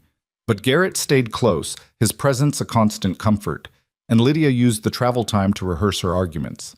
The territorial courthouse in Helena was an imposing stone building that seemed designed to intimidate. Inside the hearing room was packed, railroad representatives in expensive suits, government officials at an elevated bench, spectators filling every available seat. And there, in the front row looking supremely confident, sat Bernard Clay. "Mr. and Mrs. Hale?" A clerk approached. "You're scheduled to present your petition after Montana Central's proposal. Please be ready when called." They sat through an hour of technical presentations from Montana Central's engineers, all supporting the Northern Ridge route through Garrett's land. The arguments were polished, professional, backed by impressive visual aids. Lydia felt her confidence wavering. What chance did her handwritten report have against this corporate machinery? Then Garrett's hand found hers under the table, squeezing gently. She looked at him and saw absolute faith in his eyes. He believed in her, believed they could win. "The territory will now hear from Mr. and Mrs. Garrett Hale regarding their petition for alternative route consideration. Lydia stood, gathering her materials with hands that only trembled slightly. She walked to the podium, faced the panel of government officials, and began to speak. Gentlemen, thank you for allowing us to present today. My name is Lydia Hale, and I'm here to demonstrate that Montana Central's proposed route, while direct, is neither the most practical nor the most economical option for territorial railroad development. For the next 45 minutes, she walked them through her research. She presented maps showing the gentler grades of the southeastern route. She cited engineering standards proving the Northern Ridge route would require extensive and expensive blasting. She provided cost comparisons showing the alternative route would ultimately save the railroad money despite additional mileage. She quoted territorial law regarding private property rights and the limitations of eminent domain. The panel members leaned forward, asking questions she answered with calm precision. She saw surprise on their faces. They'd expected a rancher's wife to make an emotional plea, not present a reasoned technical argument that challenged corporate engineers. When she finished, the room was silent. Then one of the panel members spoke. Mrs. Hale, you've presented a compelling case. However, Montana Central has already invested significant resources in surveying and planning for the northern route. What would you say to their argument that changing course now would cause unacceptable delays? I'd say that delays caused by inadequate initial planning are the fault of Montana Central's survey team, not the territorial government or private landowners. Better to invest a few months in proper route selection now than to discover costly engineering problems mid-construction. Additionally, the southeastern route I've proposed actually provides better long-term service to territorial settlements currently underserved by rail access. Bernard Clay stood abruptly. This is absurd. You're going to let some rancher's wife with a few hand-drawn maps override the work of professional engineers? Mr. Clay, the panel chairman said coolly, you'll have the opportunity to rebut in due course. Please sit down. Clay's face went purple, but he sat. The panel conferred in low voices while Lydia returned to her seat beside Garrett. He leaned close, whispering, "You were magnificent." The chairman rapped his gavel. The panel will take this petition under advisement. We'll review Mrs. Hale's proposal alongside Montana Central's submission and issue a decision within 30 days. In the meantime, all eminent domain proceedings are suspended pending our ruling. It wasn't a victory yet, but it was a stay of execution. As they filed out of the courthouse, Clay intercepted them on the steps. "Enjoy your temporary reprieve," he snarled. "When this panel rules in Montana Central's favor, and they will, I'll personally ensure the foreclosure on your ranch happens so fast you'll be homeless by spring." "We'll see about that," Lydia said calmly. But inside, her heart was pounding. They'd bought time, not won the war. The ride home felt longer than the journey out. Garrett was quiet, brooding, and Lydia knew he was calculating worst-case scenarios. That night, camped beside a frozen creek with stars blazing overhead, he finally spoke. "What if we lose? What if the panel rules against us? Then we fight the next battle, and the one after that." Lydia moved closer to the fire, accepting the coffee he offered. "Clay thinks we'll give up eventually. He doesn't understand that some things are worth fighting for no matter the cost." "And this place is worth it to you? After only 2 months?" "This place, yes. But also," she met his eyes across the flames, "also you. Us. What we're building here. I didn't come to Montana expecting to find a home, Garrett. I came expecting to survive. But somewhere along the way, surviving turned into living. And I'll be damned if I let Bernard Clay take that away." Garrett set down his cup and moved around the fire to sit beside her. He pulled her into his arms, and they sat together watching the stars wheel overhead, gathering strength from each other for whatever battles lay ahead. When they reached Silver Ridge 2 days later, exhausted and wind-burned, they found Mrs. Fletcher waiting with news. A letter had arrived from the surveyor in Helena. James Mitchell had connections with several members of the territorial panel and had been quietly advocating for the southeastern route behind the scenes. "He thinks you've got better than even odds," Mrs. Fletcher said. "Says your presentation impressed people who matter." It was the first real hope they'd had since Clay's threats began.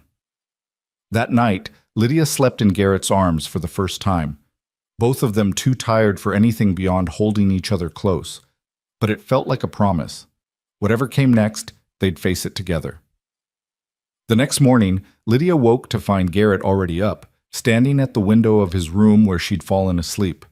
She joined him, following his gaze to the northern ridge visible in the distance, snow-covered and beautiful in the dawn light. "That's where it would have gone," he said quietly. "The railroad. Right through the middle of the best grazing land in the territory.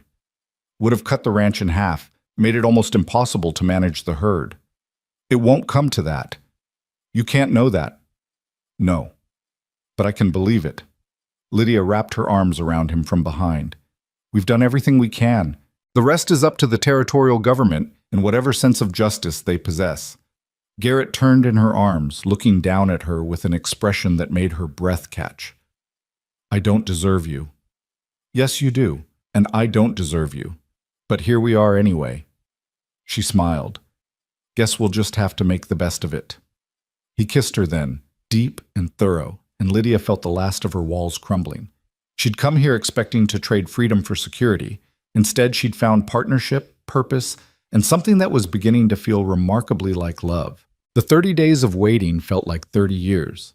January arrived with blizzards that buried the ranch under 4 feet of snow, isolating them from town for nearly 2 weeks. Lydia threw herself into work, organizing the accounts into immaculate ledgers, planning the spring garden in painstaking detail, learning from Garrett how to read weather patterns and anticipate the cattle's needs. Anything to keep her mind from circling endlessly around the territorial panel's decision that would determine their future. Garrett noticed her restlessness, the way she'd wake in the dark hours and pace the floor until exhaustion drove her back to bed. They'd been sharing his room since Helena, a gradual shift that felt natural rather than forced. But some nights she'd slip away and he'd find her at the kitchen table surrounded by maps and legal documents, searching for some strategy they'd missed. "Come back to bed," he said one frigid night in mid-January, finding her there at 3 in the morning with frost forming on the windows. "You're going to make yourself sick. I keep thinking there's something more we could do. Some argument I didn't make, some person we didn't talk to." Lydia's eyes were shadowed with exhaustion.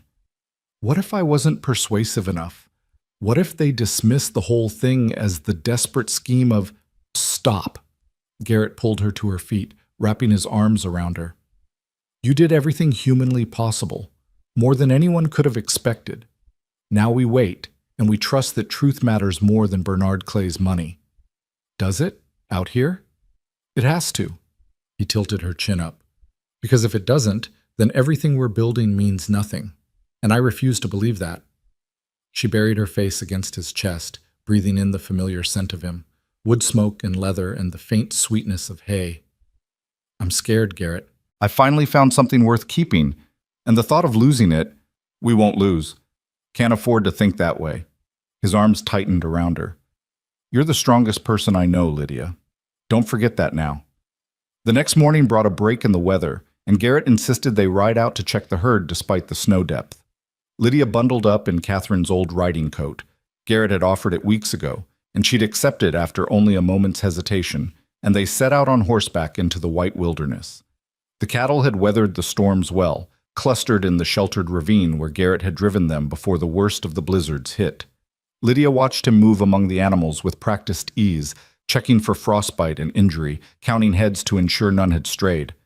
This was his element, and she saw in those moments the man he must have been before grief hollowed him out, capable, confident, completely at home in this harsh landscape. "You're good at this," she called out. "Better than you give yourself credit for."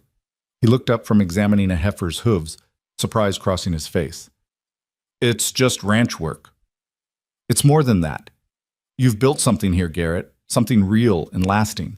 That northern ridge you're fighting for, it's not just land. It's proof that you survived, that you built a legacy even when everything fell apart." Something shifted in his expression, and Lydia saw the exact moment he understood what she was really saying. This fight wasn't just about property or money. It was about refusing to let tragedy define him forever, about claiming the right to move forward. "I never thought of it that way," he said quietly. "Always just seemed like stubbornness on my part, holding on to something because I couldn't bear to lose anything else. Maybe it started that way, but it's become something more." Lydia dismounted and waded through the snow to stand beside him. You're fighting for our future now, not just your past. Our future. He tested the words like they were foreign, still getting used to thinking in those terms. Me too. She leaned against his shoulder. But I like it. They rode back as the sun was setting, painting the snowfields gold and pink. At the barn, while Garrett tended the horses, Lydia noticed something she'd somehow missed before. A door at the back, partially hidden behind old tack and stored equipment.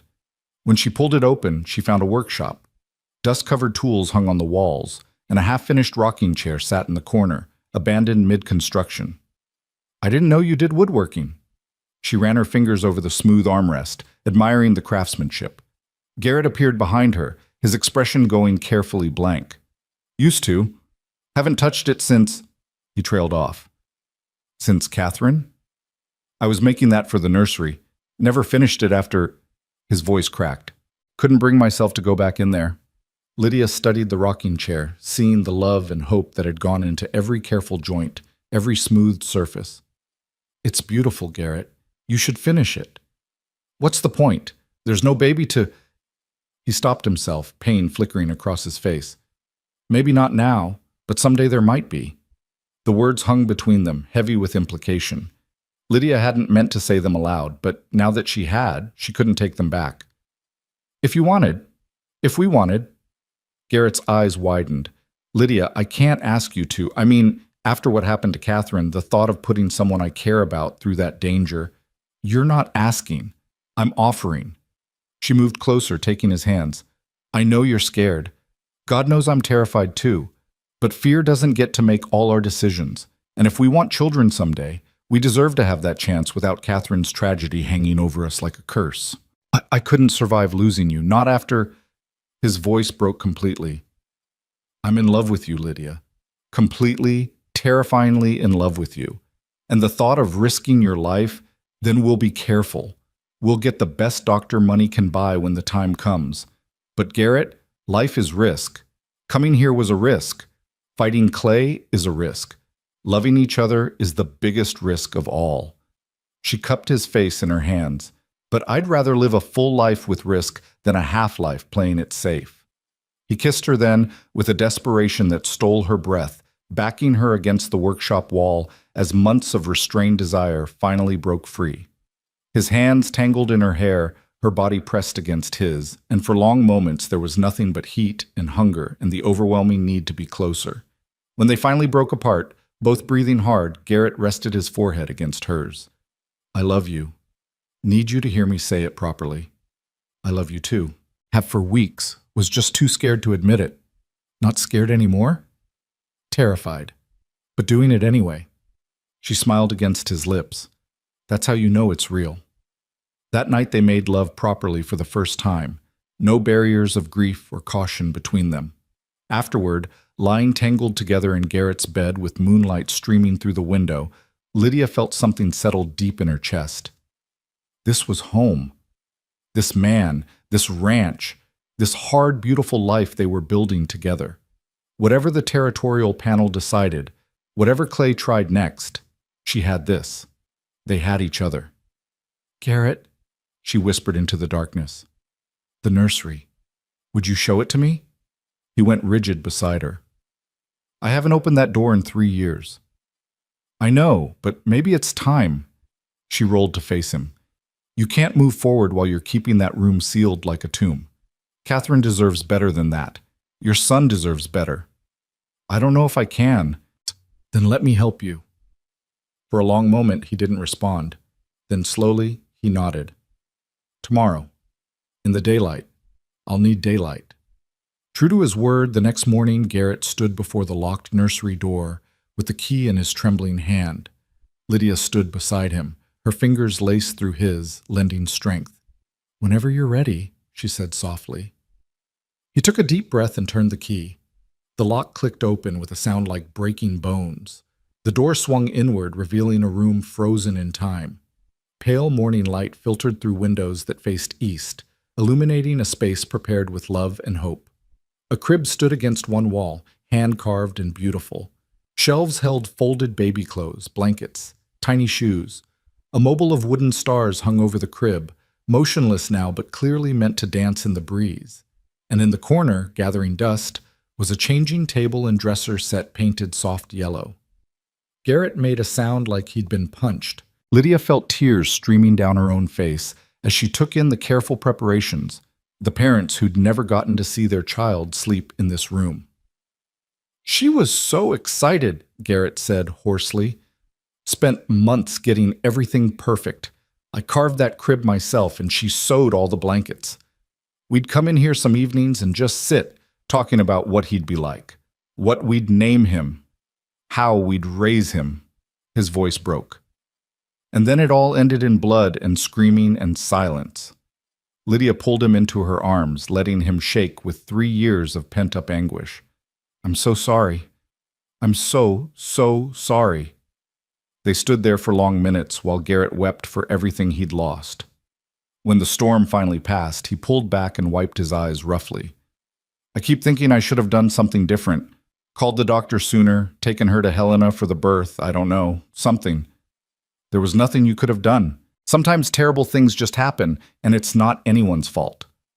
Lydia touched the crib gently. But keeping this room locked, keeping yourself locked in grief, that's not honoring them. That's just surviving, and you deserve more than survival. What would you have me do? Clear it all out? Pretend it never happened? No, remember it, honor it, but stop letting it control your future. She met his eyes. What if we kept some things, the crib you made, maybe some of the blankets, but changed the rest? Made this room something that looks forward instead of back? Garrett stared at her like she'd suggested burning down the house. Then, slowly, understanding dawned. You mean for... He couldn't finish. For our children. Someday. When we're ready. Lydia squeezed his hand, not replacing what you lost, just making space for what might come. He looked around the room again, and this time Lydia saw something besides pain in his expression. Hope, fragile and tentative, but there. I'd need help. Can't do it alone. You're not alone. Not anymore. Over the next week, they worked together to transform the nursery. They kept the crib and the star mobile, tangible links to Garrett's lost son. But they repainted the walls, replaced the curtains, added new furniture.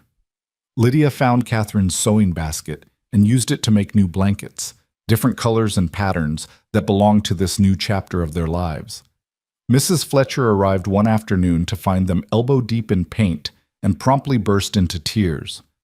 Oh, Garrett, I never thought I'd see you open that door again. Lydia convinced me it was time. He glanced at his wife, covered in yellow paint and smiling. She's got a way of making the impossible seem doable. That's what love does, Mrs. Fletcher said, dabbing her eyes. Makes you brave enough to try. The letter from the territorial panel arrived on January 28th, delivered by a rider who'd fought through a fresh snowstorm to reach them. Lydia's hand shook so badly she could barely open the envelope. Garrett stood beside her, his face carved from stone, bracing for bad news. She unfolded the official document and read in silence, her eyes moving faster and faster down the page. Then she looked up at Garrett, and he saw tears streaming down her face. Lydia? What? We won. Her voice was barely a whisper. Garrett, we won. He grabbed the letter, needing to see it himself. The formal language swam before his eyes, but the critical passage was clear. After careful consideration of all submitted materials, this panel finds merit in the alternative southeastern route proposed by Mrs. Lydia Hale. Montana Central Railroad is hereby directed to revise their plans accordingly. All eminent domain proceedings regarding the Northern Ridge property owned by Mr. Garrett Hale are permanently suspended. We won, he repeated, still not quite believing it. You did it. You actually beat them. We did it, together. Lydia laughed through her tears. Bernard Clay's going to lose his mind. They celebrated that night with a bottle of whiskey Garrett had been saving for a special occasion, drinking until the world seemed golden and possible. Lydia sat in Garrett's lap by the fire, both of them giddy with relief and victory. Tell me what you're thinking, she said, tracing the line of his jaw with her finger. I'm thinking I'm the luckiest man in Montana Territory. Maybe the whole West. He caught her hand and kissed her palm, You came here with nothing but a carpet bag and sheer determination, and you saved everything I've built. You saved me. We saved each other. She leaned in to kiss him. That's how this works. But their celebration was short-lived. 3 days later, Bernard Clay arrived at the ranch with his hired men, his face purple with rage. You think you've won? He spat at Garrett. You think this is over? The territorial panel has ruled. It's done, Clay. Garrett stood his ground, Lydia beside him on the porch. The panel can be influenced. Decisions can be reversed. Clay's smile was vicious. And I still hold the note on your land, Hale. Don't think I've forgotten that. Our payments are current. You have no grounds for foreclosure. I'll find grounds. Trust me. Clay turned to his men. Check those fence lines. I want every violation documented, every post that's crooked, every wire that's loose. We'll find something. For the next hour, Clay's men crawled over the property, measuring, photographing, making notes. Garrett and Lydia watched in helpless fury as they searched for any excuse to declare the loan in default. Finally, one of the men called out, Mr. Clay, found something. They all converged on the southern boundary where a section of fence had indeed collapsed, not from neglect, but from a fallen tree during the last blizzard. Garrett had planned to repair it as soon as the weather cleared. Failure to maintain property boundaries, Clay said triumphantly. Clear violation of the loan terms. I'm declaring this note in default, effective immediately. That's insane, Lydia stepped forward. That fence came down in a storm 3 days ago. The loan agreement allows reasonable time for weather-related repairs. Reasonable is a matter of interpretation. And as the loan holder, my interpretation is the one that counts. Clay pulled out a folded document. You have 30 days to pay the full balance of the loan, $14,000. Or I'll foreclose and take the entire northern ridge. $14,000. An impossible sum. Even with their savings and the upcoming cattle sales, they'd never raise that much in 30 days. Garrett's face went white. You can't do this. I just did. See you in 30 days, Hale. Better start packing. Clay mounted his horse, looking back with a satisfied smirk. Oh, and Mrs. Hale, your cousin sends his regards. He was very interested to learn about your whereabouts. Might be paying you a visit soon. They rode off, leaving Garrett and Lydia standing in the snow, their victory turned to ashes. Bastard, Garrett said hoarsely. He planned this, probably had his men sabotage that fence themselves. Can we prove it? Not in time. Even if we could, he owns the judge, the sheriff, half the territory. Garrett turned away, his shoulders slumping. It's over. I can't raise $14,000 in 30 days. Hell, I couldn't raise it in 30 months. But Lydia's mind was already racing. The cattle, if we sold them all, would bring maybe $5,000 at current market prices. Not enough. The southern parcels, then, could we sell them to raise their mortgage too, just not to Clay, and selling would take months. Garrett looked at her with devastation in his eyes. I'm going to lose it all. The ridge, probably the whole ranch, everything I built, everything we fought for. No, Lydia's voice was hard. No, he doesn't get to win like this. There has to be a way. There isn't. Clay made sure of that. Garrett's laugh was bitter. I should have sold when he first asked. At least then I'd have gotten something. Now I'll lose it for nothing. Stop. Lydia grabbed his shoulders. Don't you dare give up now. We beat the railroad. We can beat this. How? We don't have the money, can't raise it in time, and Clay holds all the cards. She didn't have an answer. Not yet. But she refused to accept defeat. Not after they'd come so far. That night, while Garrett descended into dark despair, Lydia pulled out every financial document they had and began searching for options. Sell the horses? Not enough. Borrow from neighbors? They were all struggling themselves. Take out another loan? No bank would advance that much so quickly. Appeal to the territorial authorities? Clay's corruption ran too deep. She was still searching when dawn broke, her eyes burning with exhaustion. Garrett found her slumped over the kitchen table, surrounded by useless calculations. Come to bed, he said quietly. It's hopeless, Lydia. Better to accept it now. I won't accept it. I can't. She looked up at him with fierce determination. There's always another option, always another way. I just have to find it. But as the days passed and the deadline crept closer, Even Lydia's resolve began to crack. They explored every possibility, contacted every potential lender, considered every desperate scheme. Nothing came close to raising the needed sum. 2 weeks before the deadline, Lydia was in town picking up supplies when she overheard a conversation in the general store. A group of ranchers were discussing a cattle buyers consortium coming through Helena next month, offering premium prices for large herds. "Too bad it's not happening sooner," one rancher said. "Could solve a lot of problems." Premium prices. Large herds. An idea began forming in Lydia's mind, desperate and possibly insane, but an idea nonetheless. She rode home faster than was safe and burst into the house where Garrett was reviewing bills they could no longer pay. What if we pooled herds with the neighboring ranches, drove them to Helena together for the buyers' consortium? The words tumbled out. If we could get premium prices for a large combined herd, our share might be enough to... The consortium doesn't arrive for 5 weeks. We have 2. What if we went to them instead of waiting for them to come here? If we could get word to them in Helena, convince them to conduct early purchases. "Lydia, it's a 2-week drive to Helena in good weather. In February, it's suicide. And even if we made it, there's no guarantee they'd buy early." Garrett shook his head. "I appreciate you trying, but what's our alternative? Sit here and let Clay take everything?" She grabbed his hands. "It's a long shot, yes, but it's the only shot we have." Garrett stared at her, seeing the fierce determination that had first made him fall in love with her. "If we try this and fail, we'll have wasted our last 2 weeks. Could have been using that time to salvage what we can. Or we could have been fighting to save everything." Lydia held his gaze. "I need to know we tried everything, Garrett, that we didn't just roll over and let Clay win." Something shifted in his expression, the return of the fighter beneath the defeated man. "You're crazy. You know that?" "Probably. But you love me anyway." "Yeah, I really do."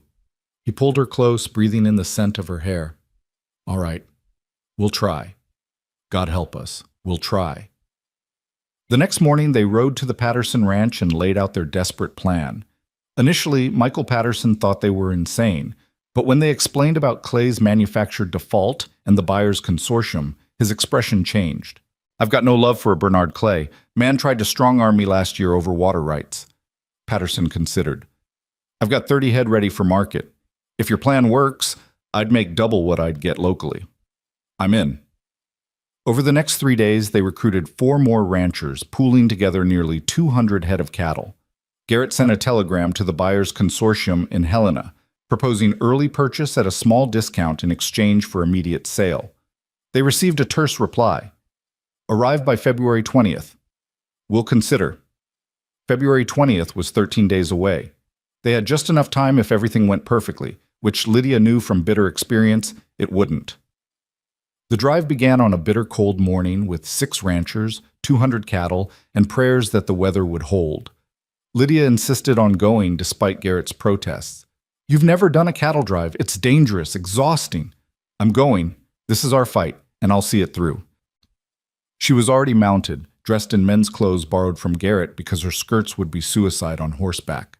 "Besides, you'll need everyone you can get." He recognized the futility of arguing. "Stay close to me, and if I tell you to do something, you do it immediately. Understood?" "Yes, boss." She smiled despite her nerves. "Let's go save our home." The first 3 days went smoothly enough. Long, grueling hours in the saddle, sleeping on frozen ground, eating beans and hardtack. Lydia learned to anticipate the herd's movements, to spot strays before they wandered too far. Her body ached in ways she hadn't known possible, but she gritted her teeth and kept going. On the 4th day, the weather turned. What started as light snow became a blizzard, reducing visibility to mere feet. They lost 6 head in the whiteout, and one of the ranchers broke his arm when his horse spooked and threw him. "We should turn back," Michael Patterson shouted over the wind. "This is madness." "We're halfway there," Garrett called back. Turning back now means we lose everything anyway." They pushed forward through conditions that would have stopped anyone with sense. Lydia couldn't feel her feet in the stirrups, and her face was raw from wind and ice. But every time she considered suggesting they quit, she thought of Bernard Clay's smug face and forced herself onward. On the 8th day, the injured rancher developed a fever and had to be left at a way station. They were down to 5 drivers and nearly 190 head, the rest lost to weather, predators, and exhaustion. But Helena was only 3 days ahead if they could maintain their pace. That night, huddled around an inadequate fire, Garrett pulled Lydia aside. "You should have stayed home. This is too dangerous." "I'm fine," her teeth chattered, belying the words. "You're half frozen and dead on your feet." He wrapped his bedroll around her shoulders. "If something happens to you, it won't. We're going to make it, sell the herd, and save the ranch." She leaned into his warmth. "Then we're going to go home and never leave again for the rest of our lives. Promise?" "Promise." They made Helena on February 19th, the cattle gaunt and exhausted but alive. The buyers' consortium agreed to see them that evening, and Lydia stood beside Garrett in a Helena hotel room, covered in trail dust and probably smelling like cattle, while 3 well-dressed businessmen examined their herd. "They're in rough shape," the lead buyer said. "You've driven them hard." "Had no choice," Garrett replied evenly. "But they're prime Montana beef. You won't find better stock." The negotiation was brutal. The buyers knew the ranchers were desperate and drove a hard bargain. But finally, after 2 hours of back and forth with Lydia, interjecting strategic points about market values and quality standards, they reached an agreement. When the final tally was complete and the funds distributed, Garrett's share came to $9,300. Combined with their existing savings and everything else they could scrape together, it totaled $13,800, $200 short. Lydia stared at the figure, feeling everything they'd fought for slipping away. So close. They'd come so impossibly close. "I might have something," Michael Patterson said quietly. "My wife's pearl necklace. It was her grandmother's, worth maybe $300 if we can find a buyer quickly." "Michael, we can't ask you to—" "You're not asking, I'm offering. Clay tried to destroy me last year. Would have succeeded if I hadn't gotten lucky. This is a chance to hit back at that bastard. I'll take it." They found a jeweler willing to buy the necklace for $250. With shaking hands, Lydia counted out the final sum, $14,100. Enough. Barely, impossibly, but enough. They made the return journey in 7 days, riding hard with the certified bank draft that represented everything they'd fought for. When they reached Silver Ridge, there was 1 day left before Clay's deadline. Bernard Clay arrived precisely at noon on February 28th, clearly expecting to find them broken and defeated. His expression when Garrett handed him the bank draft was something Lydia would treasure forever. "That's the full balance of the loan," Garrett said calmly, "plus accrued interest. You'll provide a satisfaction of mortgage by end of business today." Clay's hands shook as he examined the draft, searching for some flaw, some reason to reject it. But the document was perfect, drawn on a Helena bank with full verification. He'd lost, and he knew it. "This isn't over," he said, his voice shaking with rage. "I'll find another way to—" "You're done, Clay?" Lydia stepped forward. "I've documented every fraudulent action you've taken, the manufactured default, the threats, the attempted extortion, and I've sent copies to the territorial marshal, the banking commission, and a journalist friend in Helena who's very interested in corruption stories. You come after us again, and everything goes public." It was a bluff. She had no journalist friend, but Clay didn't know that. His face went from red to white to purple. "You'll regret this," he spat. "No," Garrett said. "I really don't think we will." They watched Clay ride away, defeat in every line of his hunched shoulders. When he was out of sight, Lydia's legs gave out, and she sat down hard in the snow, shaking with reaction. "Is it over? Is it really over?" Garrett pulled her to her feet and into his arms. "It's over. We won. The ranch is ours, free and clear." They stood there in the snow, holding each other as the enormity of their victory sank in. They'd fought the railroad, beaten a corrupt banker, and saved their home against impossible odds. Together. That night, Lydia woke to find Garrett's side of the bed empty. She found him in the newly transformed nursery, standing beside the crib he'd carved 3 years ago, one hand resting on the smooth wood. "Couldn't sleep?" she asked softly from the doorway. "Thinking about the future.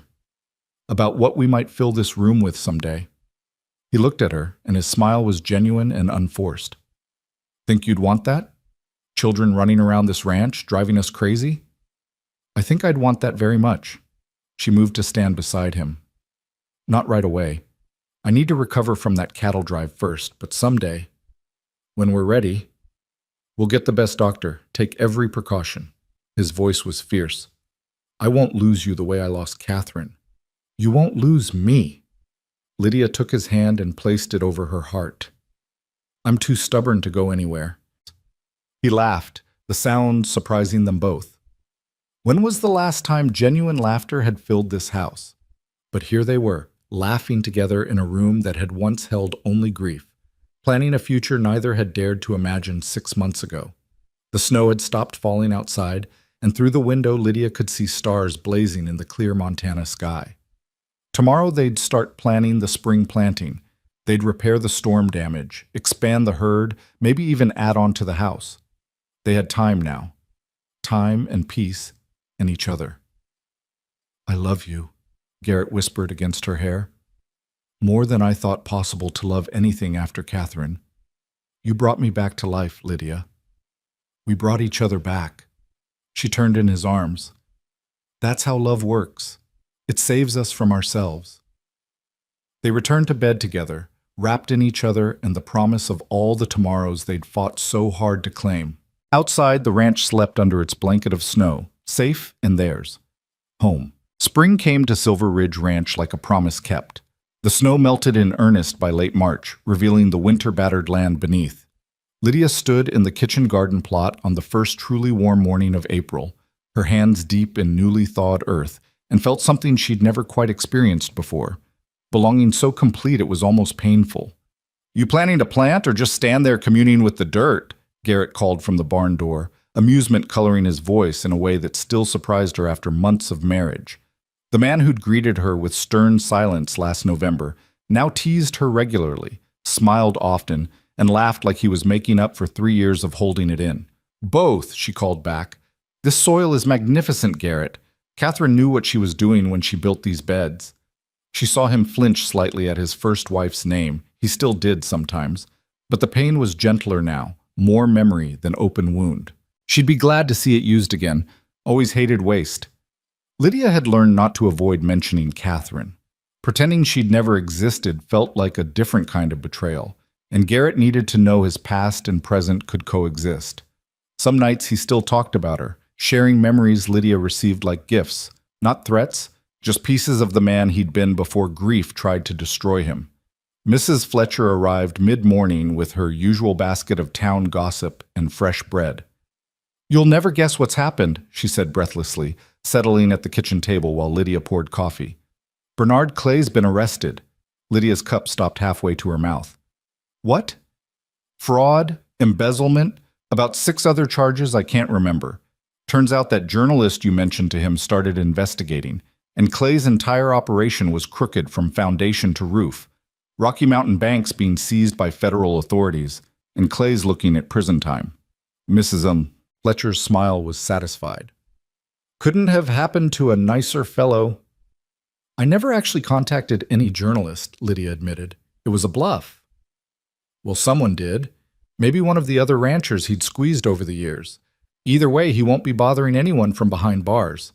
Mrs. Fletcher leaned forward conspiratorially. And there's more. That cousin of yours, Edwin Mercer, apparently showed up in Stillwater last week asking around for you. Ice flooded Lydia's veins. He's here? Was here. Past tense. Mrs. Fletcher patted her hand. Sam Porter got wind of what he was after. Seems your cousin made the mistake of bragging in the saloon about reclaiming his property, meaning you, and Sam made sure the whole town knew the real story. By the time Edwin tried to ride out to Silver Ridge, he had the sheriff, 3 ranchers, and half the town's husbands escorting him right back to the train station with a strong suggestion he never return. The sheriff helped? Lydia's voice was faint. New sheriff. Young fellow named Morrison, the Reverend's nephew. He takes a dim view of men who abuse women. Mrs. Fletcher squeezed her hand. You're safe, dear. This community protects its own, and you're one of ours now. When Garrett came in for lunch, Lydia told him about Edwin's attempted visit. She watched his jaw tighten, saw his hands curl into fists, but his voice stayed calm. Should have let me know he was here. Would have handled it permanent-like. The town handled it. That's what Mrs. Fletcher said. I'm one of theirs now. Lydia touched his clenched fist until it relaxed. I have a home, Garrett. A real home with people who'll stand up for me. That's more than I ever had in Boston. Still wouldn't mind 5 minutes alone with that bastard. I know, but he's gone. Clay's in jail, and we're here, safe and together. That's what matters. She pulled him down for a kiss. Besides, I have more important news. I'm late. Late for what? My monthly courses. 3 weeks late. She watched comprehension dawn on his face, followed by joy, then terror in rapid succession. His hands came up to grip her shoulders, trembling slightly. You're pregnant? You're sure? Not completely sure yet, but the signs are there. She covered his hands with hers. Are you happy? Or just terrified? Both. God, Lydia, both. He pulled her against him, his face buried in her hair. I want this so much, but the thought of losing you. You won't. We'll be careful. Get Doc Henderson out from Helena when the time comes. I heard he's the best in the territory. And Garrett, women have babies every day. Most of us survive just fine. Catherine didn't. I'm not Catherine. My body's different. The circumstances are different. You can't let what happened to her poison what's happening to us. She pulled back to look at him. I need you to believe we'll be okay. Can you do that? He searched her face for a long moment, and she saw him wrestling with 3 years of trauma and fear. Finally, slowly, he nodded. I'll try. And I'll be with you every step. Whatever you need. I need you to finish that rocking chair you started, and maybe make a cradle to match. She smiled through tears she hadn't realized were falling.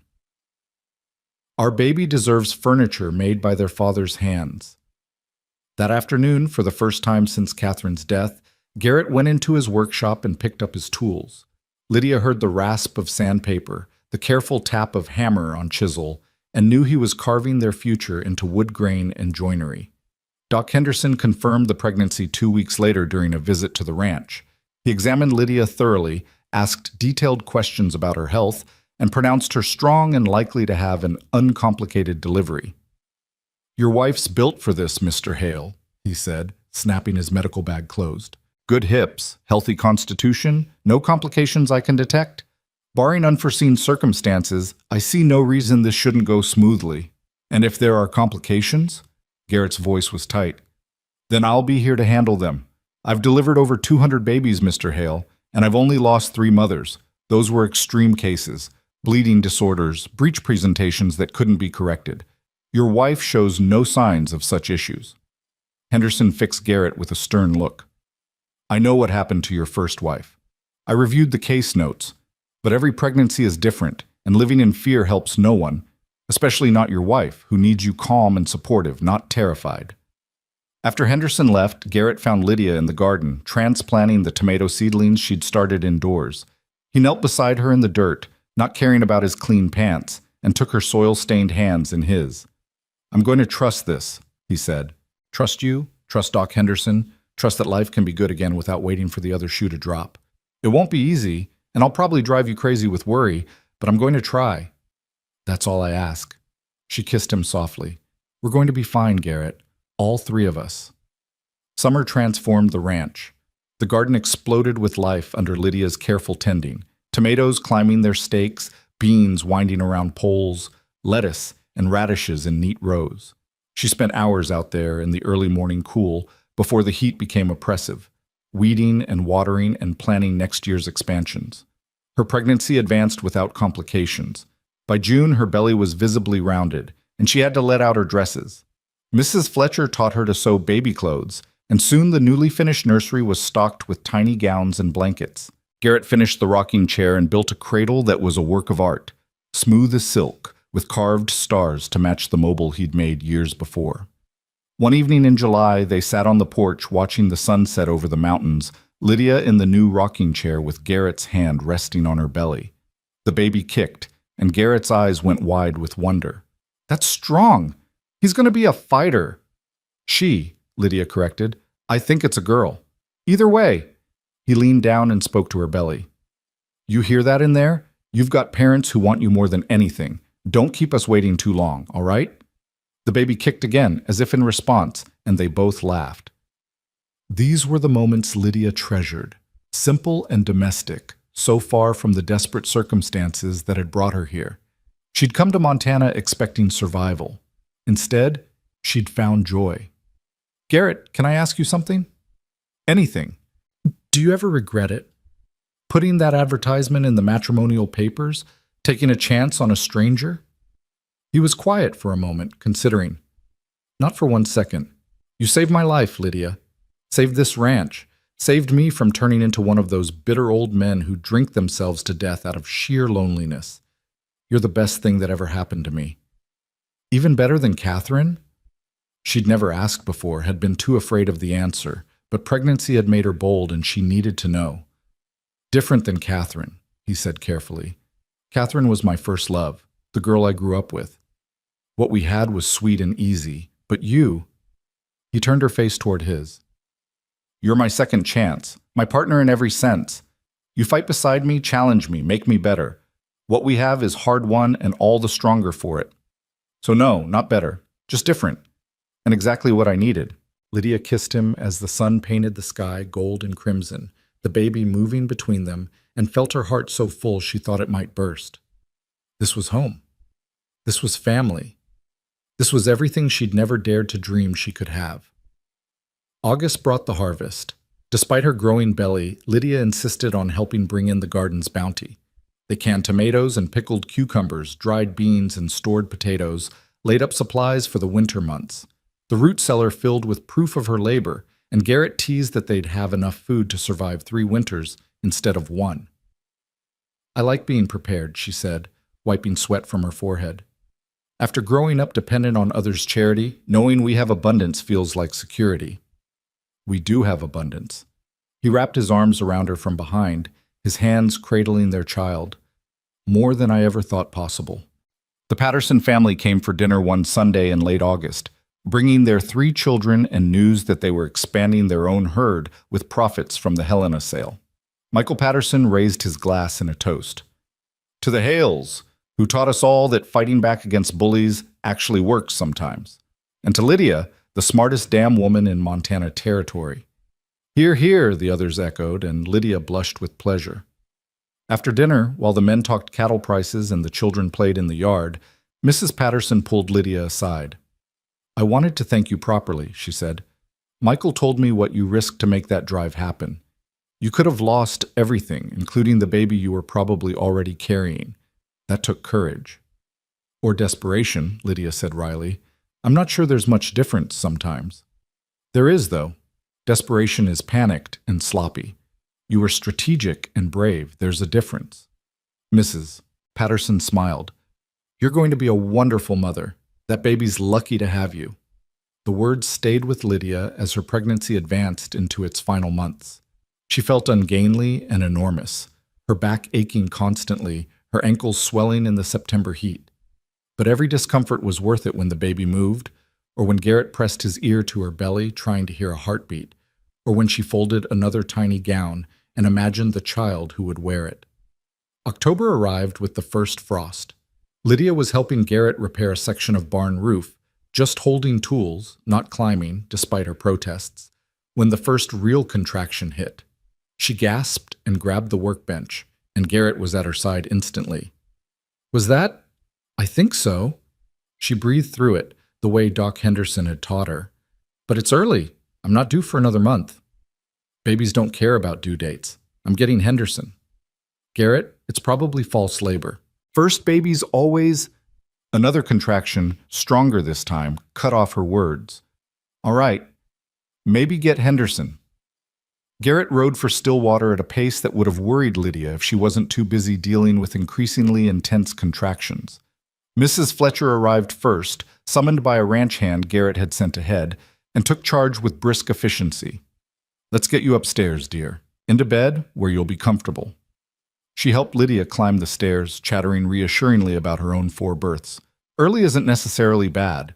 My second came 6 weeks early and grew up strong as an ox. You just focus on breathing. Doc Henderson arrived 2 hours later with Garrett white-faced beside him. By then, Lydia's contractions were 5 minutes apart and intensifying. Henderson examined her quickly and nodded approval. Everything looks good, Mrs. Hale. Baby's in the right position. You're progressing normally. This is going to be quick for a first birth. I'd say you'll have a baby by midnight. Quick? Lydia gasped between contractions. This is quick? Trust me, I've seen labors last 3 days. You're doing beautifully. He turned to Garrett. You can stay if you want, but most men prefer to wait downstairs. I'm staying. Garrett took Lydia's hand, his grip almost painfully tight. I wasn't here for Catherine. I should have been. Should have done something. I'm not leaving Lydia. There was nothing you could have done for Catherine, Henderson said firmly. Her situation was a tragic anomaly. This is different. But if you're staying, you follow my instructions without question. Understood? Yes, sir. The next hours blurred together in a haze of pain and effort. Lydia had known childbirth would hurt, but the reality exceeded anything she'd imagined.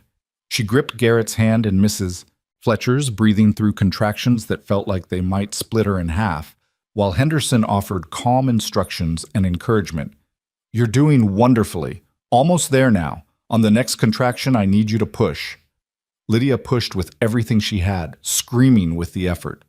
Garrett's face was gray with fear, but he stayed beside her, murmuring encouragement even though his voice shook. That's it. You're doing it. I can see the head. One more big push, Mrs. Hale. She bore down with the last of her strength, feeling something give way, and suddenly the pressure released. A thin, angry wail filled the room, and Lydia collapsed back against the pillows, gasping. It's a boy, Henderson announced, holding up a squirming, red-faced infant. Healthy lungs, all his fingers and toes. Congratulations! A son, Garrett whispered, staring at the baby like he couldn't quite believe it was real. We have a son. Henderson cleaned the baby quickly and placed him on Lydia's chest. She looked down at the tiny, furious face, their child, their miracle, and felt tears streaming down her cheeks. He was perfect. Small, but perfect, with a shock of dark hair and Garrett's straight nose and eyes that would probably be gray like his father's. Hello, she whispered. We've been waiting for you. The baby stopped crying and seemed to focus on her face, one tiny hand waving. Garrett reached out with a trembling finger and touched that small hand. Immediately, the baby's fingers closed around his father's finger with surprising strength. He's got a good grip, Garrett said, his voice thick with tears. Strong boy. Just like his father. Lydia looked up at her husband and saw his face transformed by joy and relief and love so fierce it was almost frightening. We did it, Garrett. We're parents. You did it. You're amazing. He couldn't find words, so he just kissed her forehead, her cheeks, her lips. Thank you. Thank you for this. For him. For everything. Henderson finished his examination and declared both mother and baby in excellent health. He's small but strong. Early babies often are. Keep him warm, feed him regularly, and he'll catch up to full-term size in a few months. He packed his instruments. I'll check back in a week, but I expect no complications. You did beautifully, Mrs. Hale. After Henderson and Mrs. Fletcher left, Garrett and Lydia were alone with their son. They lay together in the bed, the baby nestled between them, studying every tiny feature in the lamplight. What should we name him? Lydia asked. Garrett was quiet for a moment. I was thinking. Catherine and I never got to name our son. He died before we could decide. But there was one name Catherine loved. Would it be all right if we used it for him? What name? Thomas. It was her father's name, but only if you're comfortable with it. Lydia looked at the baby, then at Garrett. She understood what he was asking, permission to honor his first wife, to weave past and present together. Some women might have refused, might have seen it as a threat, but Lydia had learned that love wasn't a finite resource that had to be divided. There was room in their family for Catherine's memory and their living future. Thomas Hale, she said, testing it. I think it's perfect, but he needs a middle name too, something that's just ours. What would you want? Something that means hope or new beginning. She thought for a moment. What about Thomas James? James means supplanter, one who comes after and transforms things. That's what this baby represents, isn't it? Not replacing what was lost, but transforming grief into joy. Thomas James Hale. Garrett smiled, the expression lighting his whole face. Yeah, that's exactly right. Little Thomas proved to be a hungry, demanding baby who believed sleep was optional. The first few weeks were a blur of feeding and diaper changes and exhausted attempts to sleep whenever the baby did. But Lydia had never been happier, even when she was so tired she could barely stand. Garrett was a revelation as a father. He'd been so afraid of repeating the past that Lydia had worried he might keep his distance. Instead, he was devoted, walking the floor with Thomas at 3 in the morning, changing diapers without complaint, singing rough lullabies in his rumbling bass voice. She'd catch him sometimes just standing over the cradle, watching their son sleep with an expression of wonder and fierce protectiveness. I won't let anything hurt him, Garrett said one night, his hand gentle on Thomas's tiny chest. He'll grow up safe and loved, and knowing his parents would move mountains for him. He already knows, Lydia said, wrapping her arms around Garrett from behind. Look at him. That's the baby who feels secure. November brought news that Bernard Clay had been sentenced to 15 years in federal prison. The story of his corruption had spread across the territory, ruining his reputation and dismantling his business empire. Montana's Central Railroad had approved the southeastern route Lydia had proposed, and construction was proceeding without disrupting any private ranches. You were right, Garrett said when they heard the news. Fighting back worked. We won everything. We did, didn't we? Lydia looked around their home, the cradle by the fire where Thomas slept, the ledgers showing their profitable year, the window overlooking land that was theirs free and clear. Sometimes I still can't believe this is my life, that I get to have all this. Our life, Garrett corrected, and you earned every bit of it. That afternoon, Mrs. Fletcher arrived with a box she'd found while cleaning her attic. These were Catherine's, she said, setting it on the kitchen table. Recipes mostly, and some letters. I thought Thomas might want them someday. To know something about the woman his middle name honors. Lydia opened the box carefully. Inside were handwritten recipes for bread and preserves, letters from Catherine's mother, a pressed flower from her wedding bouquet. Pieces of a life cut tragically short. Thank you, she said to Mrs. Fletcher. We'll keep them safe. Thomas should know his father loved someone before me, and that love made Garrett the man I fell in love with. Catherine's part of our family story. You're a rare woman, Lydia Hale. Not many would be so generous about a predecessor. Mrs. Fletcher wiped her eyes. Catherine would have liked you, I think, would have appreciated how you saved this place and the man she loved. That evening, Garrett and Lydia went through Catherine's box together. He shared memories each item sparked. The blackberry preserves recipe Catherine had perfected, the letter where she'd told her mother about being pregnant, the pressed rose from their wedding. I'm glad I can talk about her with you, Garrett said. For a long time I thought remembering her meant I was betraying you. But it's not betrayal, is it? Not even close. She helped make you who you are. That makes her part of us. Lydia held up a recipe card. And I'm definitely trying this bread recipe. It sounds delicious. December arrived with heavy snow and the first Christmas Lydia would spend at Silver Ridge Ranch. She decorated the house with pine boughs and holly berries, hung stockings for all three of them, and planned a feast even though it would be just their small family. On Christmas morning, Garrett gave her a leather-bound journal with her initials tooled into the cover. For recording things, he said. The ranch accounts, sure, but also recipes, garden plans, Thomas's milestones, whatever you want. Figured the first woman who saved Silver Ridge Ranch should have her thoughts preserved. Lydia's gift to him was a new saddle, hand-tooled by the best craftsman in Helena, with his initials and a small star pattern that matched the ones he'd carved on Thomas's cradle. So part of our son rides with you even when you're working, she explained. They spent the afternoon by the fire, Thomas on a blanket between them, talking about the year past and the one ahead. They'd plan a bigger garden in spring, Garrett said. Maybe expand the herd now that the railroad debt was gone. Build an addition on the house in a few years when Thomas needed his own room. I've been thinking, Lydia said, about starting a small lending library in Stillwater. Nothing fancy, just a room where people can borrow books. The town's growing, and children need access to education.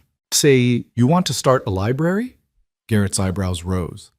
In addition to running this ranch and raising our son? Women can do more than one thing, Garrett Hale. She poked his ribs. Besides, I've got time, Thomas naps. And you're a surprisingly competent father when you're not working yourself to death. Competent, that's romantic. But he was smiling. All right, if you want a library, we'll build you a library. Anything you want, Lydia. You've earned it 10 times over. That night, after Thomas was asleep in his cradle and the fire had burned down to coals, they stood together at the bedroom window, looking out over the snow-covered ranch. The moon was full, turning everything silver and magical.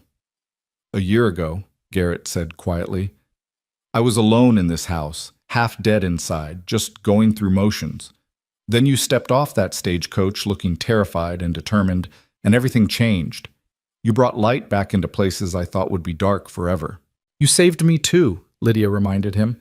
I had nothing, no home, no family, no future. You gave me all three. We saved each other, Garrett. That's how this works. Then we're even? Not even close. I figure we'll spend the rest of our lives trying to outsave each other. She leaned into his warmth. Doesn't sound too bad, does it? Sounds perfect. As winter deepened and the new year turned, Silver Ridge Ranch settled into a rhythm of family life.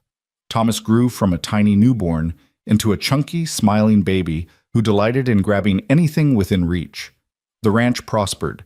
The community embraced the small library Lydia started in an unused room above the general store. And Garrett slowly, carefully opened the rest of his heart to the possibility that happiness wasn't a betrayal of grief, but its transformation. One evening in late March, with spring returning and Thomas nearly 6 months old, Lydia found Garrett in his workshop. He was building a small rocking horse, sanding the wood with patient strokes. Starting early, aren't you? Thomas can't even sit up yet. Planning ahead. Figured he'll be ready for it in a year or so. Garrett looked up from his work. Besides, I was thinking, maybe Thomas shouldn't be an only child. Maybe in a year or two we could have another baby? Lydia finished, her heart lifting. You're not terrified anymore? Still terrified, but also excited. And I figure if we can survive everything we've been through, we can survive anything, even a second baby. He pulled her down to sit on his lap. What do you think? Want to do this again? I think I'd like Thomas to have siblings. Want him to grow up with family around him, not alone like I was. She kissed Garrett softly. But let's survive this first year before we plan the next one. Deal.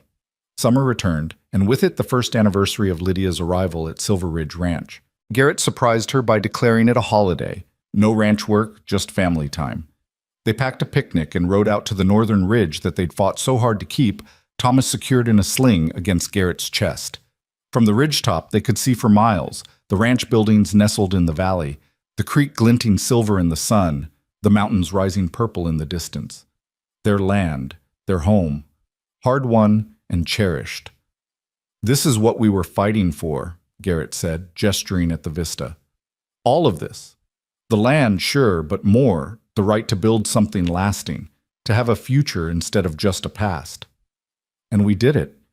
Lydia adjusted Thomas's bonnet to shade his face. We actually did it. You did most of it. I was just along for the ride. That's not true and you know it. You're the one who taught me about the land, trusted me with the finances, stood beside me when anyone else would have given up. She leaned against him, careful not to jostle the baby. We're a team, Garrett. Equal partners. Equal partners, he agreed. I like the sound of that. Thomas chose that moment to wake from his nap and demand attention with a lusty wail. They laughed and settled on the grass to feed him, watching the clouds drift overhead and the hawks circling in the thermals. A perfect moment in an imperfect world. Exactly what life was supposed to be. As summer faded into autumn and then winter again, the cycle of ranch life continued. They brought in another successful harvest from Lydia's expanded garden. The cattle herd grew. Garrett taught Thomas to wave and clap, delighting in every small milestone. The library in town became a gathering place for women and children, a space Lydia had created for community and learning. On a cold evening in January, nearly 15 months after Lydia had first arrived in Montana, they sat together by the fire. Garrett, Lydia, and Thomas, who was learning to walk by clutching furniture and taking wobbly steps. Mrs. Fletcher had come for dinner and stayed to help string popcorn for decorations. You know what strikes me? Mrs. Fletcher said. watching the family with satisfaction. I remember when you first came to this ranch, Lydia. You looked like a scared rabbit, and Garrett looked like a man carved from stone. Now, look at you. Happy, whole, a real family. We got lucky, Lydia said. Luck had nothing to do with it. You both chose this.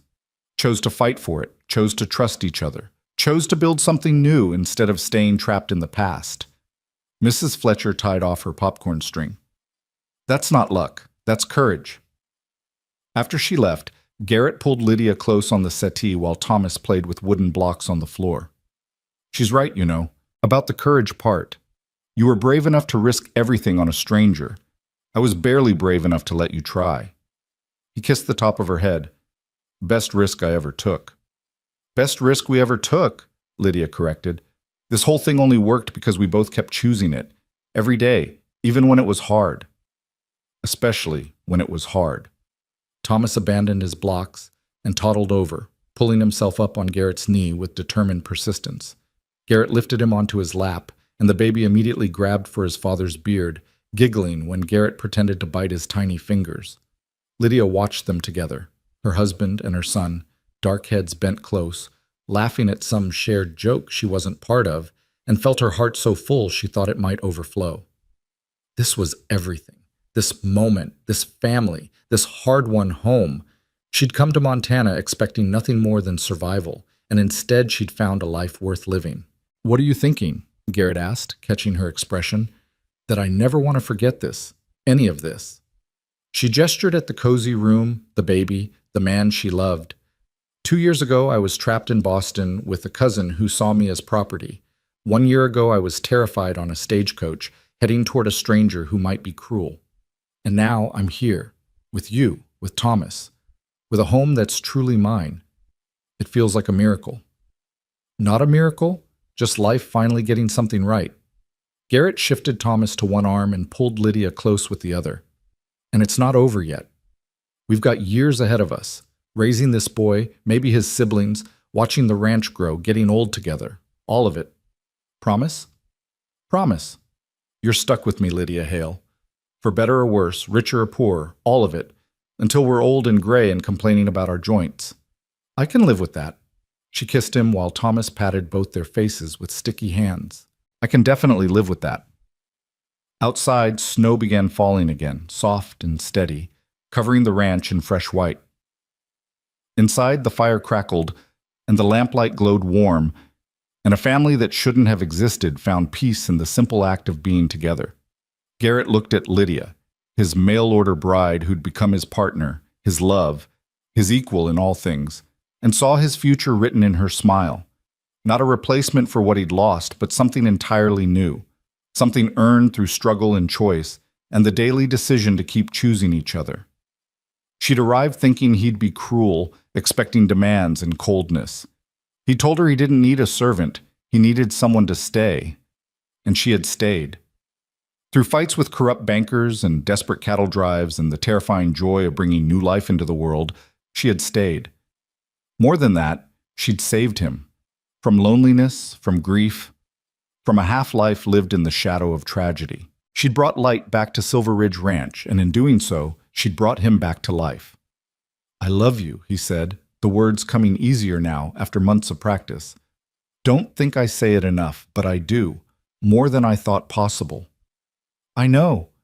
Lydia's eyes were bright with tears and laughter. And I love you, my stern cowboy who turned out to have the softest heart in Montana territory. Don't tell anyone. Got a reputation to maintain. Thomas yawned hugely and rubbed his eyes, signaling bedtime. They carried him upstairs together, tucking him into the cradle that would soon be too small, singing the lullaby that had become their nightly ritual. When he was asleep, they stood watching him breathe, this miracle they'd made together. Ready for bed? Garrett whispered. Ready for forever, Lydia corrected. They climbed into bed in the room they now shared fully. No separate spaces, no walls between them. Outside the window, their ranch slept under its blanket of snow, the land they'd fought for, the home they'd built, the legacy they'd preserve for their children and grandchildren yet to come. Lydia drifted toward sleep in Garrett's arms, warm and safe and completely at peace. Tomorrow would bring its own challenges. Ranch work never ended, and spring would bring a whole new set of demands. But tonight, this moment, everything was perfect. She'd stepped off that stagecoach 15 months ago expecting a monster. Instead, she'd found a man wounded by loss who needed someone to stay. Not a servant, not a replacement, just someone willing to stand beside him and fight for something better. And she had stayed. Through fear and doubt and battles that should have broken them. She'd stayed, and in staying, she'd found what she'd been searching for all along without knowing it. Home, family, purpose. Love that grew from respect and partnership rather than obligation. A life that was truly hers, built by her own hands and choices.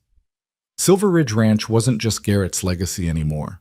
It was theirs, won together, defended together, expanded together. And it would be Thomas's someday, passed down with stories of the grandmother who'd made it prosper, the mother who'd saved it from theft, the father who'd learned to live again. But that was years in the future. Tonight, there was just this. The warmth of shared blankets, the sound of their baby breathing in the next room, the steady beat of Garrett's heart under her ear. Simple things that meant everything. Lydia? Garrett's voice was drowsy in the darkness. Thank you. For what? For staying, for fighting, for loving me when I didn't think I deserved it. His arms tightened around her. For everything. Thank you for needing someone to stay. She kissed his chest over his heart, and for being brave enough to let me. Outside, the snow fell soft and silent, covering old wounds with new possibilities. Inside, a family slept, mail-order bride and broken cowboy and the child who proved that endings could become beginnings, that grief could transform into joy, and that sometimes the bravest thing you could do was simply stay. The story that had started with desperate hope and frightened promises ended here, in peace and warmth and love that would last all their days. Not a fairy tale. Life on a Montana ranch was too hard for fairy tales. But something better.